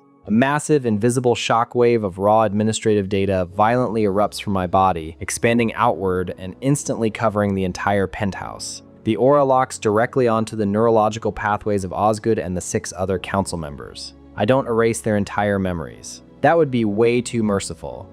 I specifically target the exact areas of their brains that store their wealth. I command the system to completely wipe every single bank account number, every encrypted vault password, every offshore routing code, and every single digital authorization key they've ever memorized. Physical reaction is immediate and absolutely devastating. Osgood suddenly stops screaming. His eyes completely glaze over and he clutches his head, letting out a suffocating gasp. The other 6 billionaires instantly drop their expensive tablets and fall out of their chairs, crashing onto the hard floor. They grab their skulls, groaning in pure agony as the system violently rips the most important information of their entire lives straight out of their brain cells. What did you do to me? One of the council members went whimpers, crawling on the floor and looking at his hands like he doesn't even know who he is anymore. Where are my numbers? Where are my access codes? I can't remember my vault. The mercenaries lower their weapons, looking back and forth between me and their employers in total confusion. They aren't stupid. They know they only fight for money. And right now, the men paying them are crying on the floor like helpless toddlers. They slowly step back, completely abandoning their aggressive stances. They know they're totally locked out of their financial networks now. They aren't going to risk their lives for bankrupt old men. Osgood is practically hyperventilating. He desperately crawls over to a hidden wall terminal behind his chair. He slams his hand against the biometric scanner and tries to type in his secondary vault password on the digital keypad. His fingers hover over the keys, trembling violently. He punches in a random string of numbers and the terminal instantly flashes red. Access denied. He tries again, typing frantically, tears actually streaming down his wrinkled face. Access denied. He forgot everything. His entire empire is locked behind a door he can no longer open. But I can. I look straight at his pathetic, shivering form and access my asset liquidation skill. System, I command coldly. Target the Apex Council's collective digital reserves.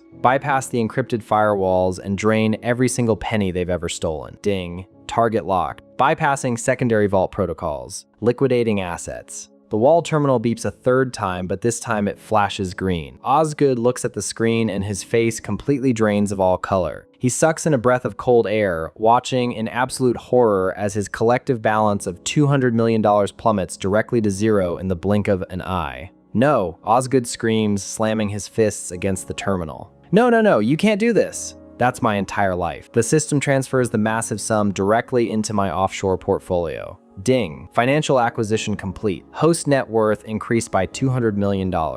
Target net worth is 0. The interface flashes a blinding gold light in my vision. Host has successfully neutralized the Apex Elite Council Shadow Cabal, rewarding 4,000 authority points. Total points threshold massively exceeded, upgrading system status to tier 9. A violent surge of raw power floods my veins, making my muscles twitch with enhanced energy. Ding. New module unlocked, biological subordination aura. Host can now enforce absolute physical compliance on any target, overriding their central nervous system to force complete obedience. I read the description and let out a cold laugh. This system is just handing me the keys to the entire city at this point. Osgood is completely broken. He slides down the wall, his expensive suit entirely ruined, leaving him as nothing more than a pathetic, bankrupt old man. He looks up at me, his eyes filled with absolute terror. He knows I have the power to erase his mind, his money, and his life without breaking a single sweat. He crawls forward on his hands and knees, dragging himself across the floor until he's right at my feet. Arthur, please, Osgood begs, his voice cracking violently. Don't kill me. I'll tell you everything.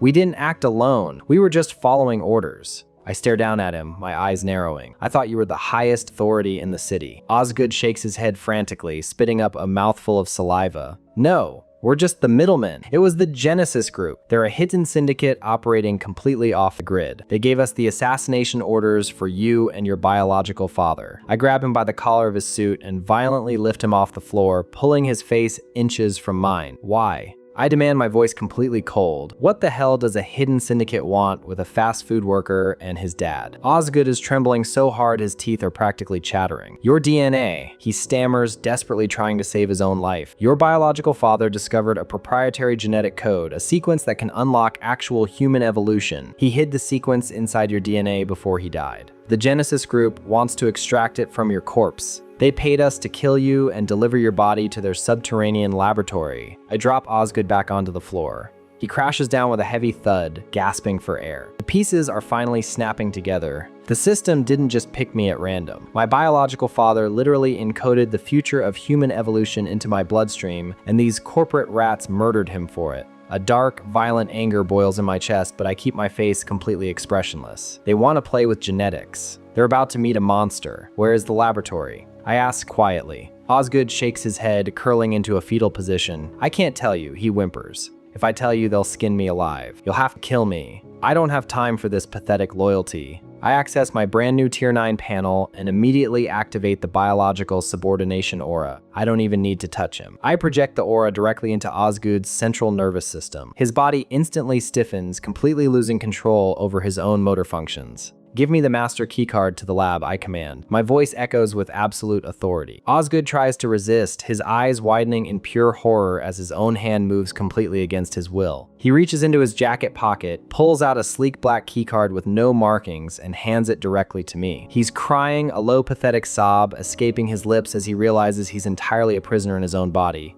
I take the keycard and slip it into my pocket. Then, I turn my attention to the 11 standing mercenaries. I activate my corporate override perk, pushing my legal authority over their employment contracts. You work for me now, I state bluntly. Barricade these doors from the outside. Seal this entire penthouse. Don't let a single one of them leave. Let them rot in here without a single dime to their names. The mercenaries don't even hesitate. Yes, sir, the lead operative says, bowing his head. They instantly grab Osgood and the other crying billionaires, kicking them away from the exit. I turn my back on the pathetic council and walk out of the penthouse, listening to the heavy reinforced doors slam shut behind me. I hear the mercenaries welding the locks shut from the hallway. The Apex Elite Council is officially erased from existence. I take the VIP elevator back down to the lobby and walk right out the front doors. The cool night air hits my face. My Rolls Royce is waiting exactly where I left it. I get into the luxurious back seat and pull out the unmarked black keycard. I open my Tier 9 system panel and scan the card's encrypted microchip.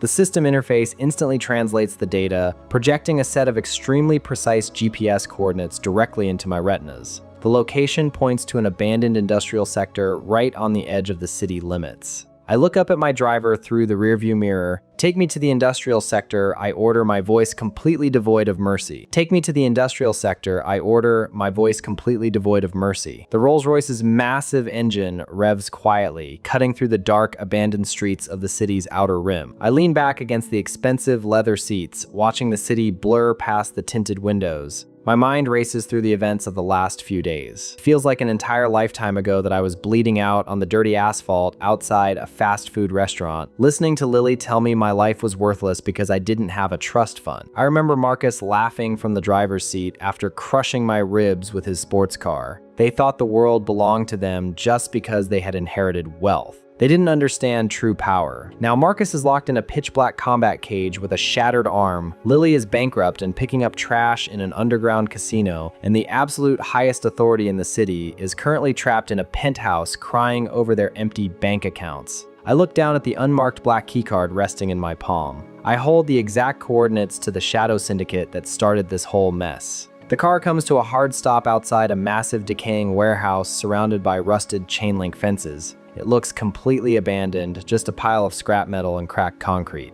But my Tier 9 system panel is flashing bright red right in front of my retinas, indicating a massive underground energy signature directly beneath my feet. I step out of the car, walk right up to a reinforced steel blast door hidden behind a stack of rotting shipping crates, and slide Osgood's master keycard directly into the biometric scanner. The scanner flashes green. A heavy, mechanical clank echoes through the air, and the massive steel doors slowly slide apart, revealing a pristine, brightly lit elevator shaft plunging straight down into the earth. I step inside without a second thought.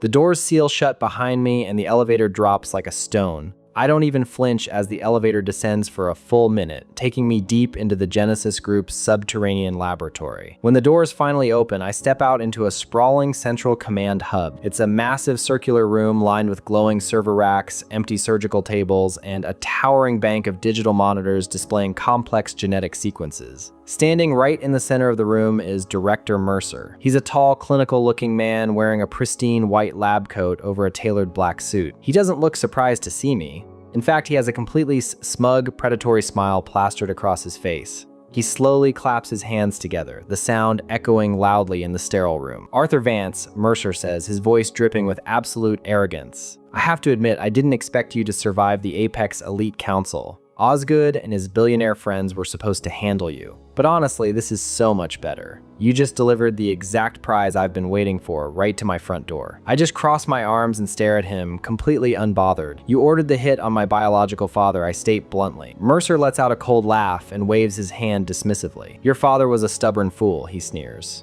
"He stumbled onto our proprietary research. The Genesis Group spent billions engineering the original genetic anomaly, the exact code that created that little reality-altering system currently sitting inside your brain. We designed it. But before we could harvest it, your father encrypted the sequence and locked it inside your DNA to hide it from us. We had to kill him, and we had to kill you to get it back." He points a finger directly at my chest, his eyes flashing with greedy anticipation. "You think you're special, Arthur? You think you're a god because you can rewrite some bank accounts and mind control a few old billionaires? You are nothing but a walking petri dish, a temporary host for our greatest weapon. I'm gonna strap you to one of these tables, drain every single drop of your blood, and extract the anomaly to manufacture an entire army of reality-altering operatives that will bow only to me." I listened to his entire pathetic speech, a cold smirk tugging at the corner of my mouth. He actually thinks he's in control. He has absolutely no idea that the system he claims to have engineered has already evolved miles beyond his basic comprehension. "You talk way too much," I say. Mercer's smug smile violently vanishes. His face twists into a scowl. "Subdue him," he barks into his comms piece. "Break his legs, but keep his brain completely intact." Instantly, 12 sliding steel doors around the perimeter of the command hub violently snap open. A dozen genetically enhanced super soldiers step into the room. They aren't normal mercenaries. They are massive, standing nearly 7 feet tall, with thick, bulging muscles covered in heavy synthetic combat armor. Their eyes are completely dead, wiped of all human emotion, strictly programmed for absolute obedience to the Genesis Group. They raise heavy, high-tech suppression rifles and charge directly at me with terrifying speed. Any normal person would be dead in a second. I don't dodge. I don't run for cover. I just stand completely still and access my Tier 9 system panel. System I command coldly. Activate biological subordination aura. Maximum output. Ding. The system chimes in my head. Activating biological subordination aura. Target locked on 12 enhanced biological subjects. Overriding central nervous systems. A massive, invisible pulse of pure dominant energy violently erupts from my body, crashing right into the charging super soldiers. The effect is absolute and immediate. The 12 massive killers freeze completely in their tracks, their boots skidding loudly against the polished floor. Their suppression rifles drop from their hands and hit the ground with heavy thuds. They don't just stop attacking, they physically drop to their knees in perfect unison, bowing their heads so low their helmets scrape against the floor. Their genetic programming is completely wiped out and instantly replaced with absolute loyalty to me. Mercer's face drains of all color. He sucks in a breath of cold air, stepping backward in pure shock. "What?" He gasps, his voice cracking violently. "Get up! I gave you a direct order. Shoot him right now." The super soldiers don't even twitch. They remain kneeling perfectly still, waiting only for my command. I look at Mercer and let out a cold laugh. "They don't work for you anymore," I say. "Your biology belongs to me now." Mercer is practically hyperventilating. He realizes instantly that his entire physical defense is completely useless. Panic overtakes his arrogant demeanor, and he violently turns around, sprinting desperately toward the main control terminal at the back of the room. "If I can't have the anomaly, no one can." Mercer screams, slamming his palm onto a bright red biometric scanner. initiating facility-wide self-destruct. I'll vaporize this entire lab, and your DNA is going to burn right along with it. A blaring siren instantly fills the room, and the massive digital monitors flash with a red countdown timer starting at 60 seconds. He thinks he can just flip the board and walk away. He is completely delusional. I don't even take a single step toward him. I just open my interface and target the massive server racks surrounding the room.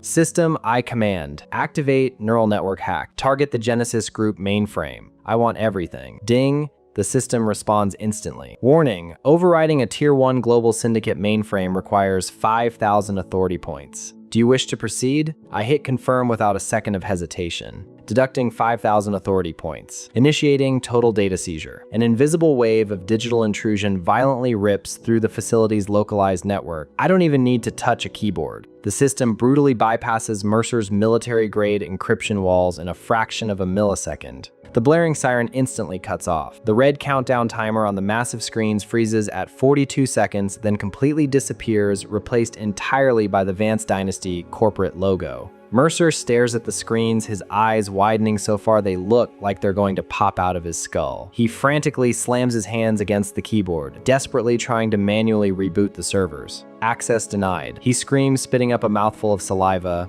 Where are my files? Where is the offshore network? This is impossible. Ding. Total asset and data seizure complete. The system chimes happily in my ear. Host has successfully acquired the entirety of the Genesis Group's global research data, offshore banking funds, and satellite network controls, transferring $2 billion in untraceable assets to Host's primary portfolio. Mercer's net worth is zero. He has absolutely nothing left. The syndicate he spent decades building is completely erased and swallowed by my system in less than 10 seconds. I slowly walk up to the terminal. Mercer backs away, his knees trembling violently. He trips over his own feet and crashes onto the floor with a heavy thud, scrambling backward until his back hits the cold metal of a surgical table. He looks up at me, his eyes filled with absolute terror. The arrogant scientist who wanted to harvest me is now nothing more than a pathetic, bankrupt rat trapped in his own cage. Please, Mercer whimpers, holding his hands up to shield his face. I'll work for you. I can decode the rest of the anomaly. I can make you a god. I'm already a god, I state bluntly. I reach down, grab Mercer by the throat, and violently lift him off the floor. He chokes, his legs kicking desperately in the air. I access my system panel and select the genetic siphon ability. System, extract his foundational knowledge. Take everything in his brain regarding the anomaly. Ding, target lock. Activating genetic siphon. A violent surge of energy rips out of Mercer's body and flows directly into my arm. Mercer lets out a suffocating, agonizing scream. His eyes roll completely back into his head as the system violently rips the complex scientific data right out of his neural pathways. The physical toll of the extraction instantly fries his central nervous system. His limbs go completely limp, twitching uncontrollably as total paralysis sets in. I drop him to the floor. He lies there, a drooling, immobile mess, completely trapped in his own broken body. Ding. A massive, blinding golden light erupts across my vision. Host has completely eradicated the Genesis Group threat, rewarding 10,000 authority points. The number is absolutely staggering. A violent, massive surge of raw power floods my veins, reshaping my bone density, my muscular structure, and my neural processing speed. Ding. Final threshold massively exceeded. Upgrading system to Tier 10 Apex status. Unlocking final module, reality synthesis. Host now possesses permanent, unblockable dominion over the city's entire financial and biological structures. Reality can now be rewritten at will without authority point cost limits. I look at the notification, my heart pounding with absolute dominance. It's over. The system is fully unlocked. There is no one left to challenge me. I turn my head and look at the 12 kneeling super soldiers. Dismantle every piece of valuable equipment in this lab I command. Then pick up this piece of trash. I point down at the paralyzed, drooling Mercer. Transport him to the Apex Bloodsport arena. Throw him in the center of the combat cage and tell the arena guards he's the new permanent, immobile target practice dummy for all future combatants. Let him live the rest of his pathetic life getting his bones broken every single day. Yes, sir. The super soldiers respond in perfect, simultaneous obedience. They instantly stand up and march toward Mercer, grabbing his limp body by the collar and dragging him away like a sack of garbage. I turn my back on the ruined laboratory, step back into the elevator, and ride it to the surface. The cool night air hits my face as I walk out of the abandoned warehouse. My driver is standing by the open door of the Rolls-Royce. Take me home, I say.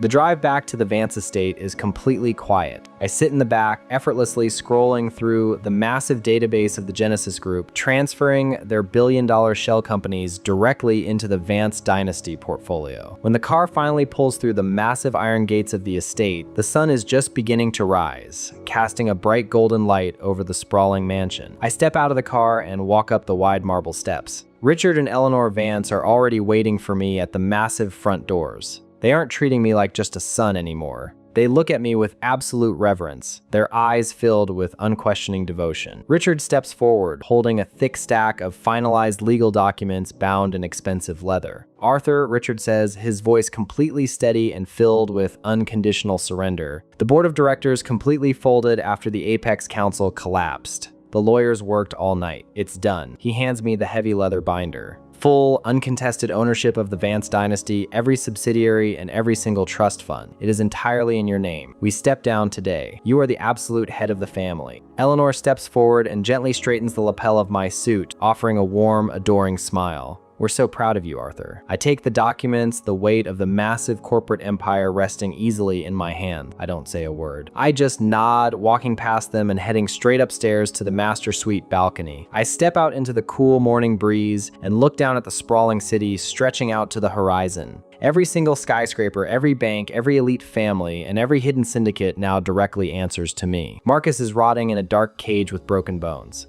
Lily is bankrupt and scrubbing floors in an underground casino. The arrogant council members are trapped in a penthouse crying over empty bank accounts. And the architect of it all is a paralyzed punching bag. I open my Tier 10 system panel, watching the golden text of the reality synthesis module shimmer in my vision. I started as a bleeding fast food worker on the dirty asphalt, and now I hold infinite wealth and absolute power in the palm of my hand. I let out a cold laugh, a smirk tugging at the corner of my mouth as I stare down at my city. I am the undisputed sovereign, and reality is exactly whatever I say it is.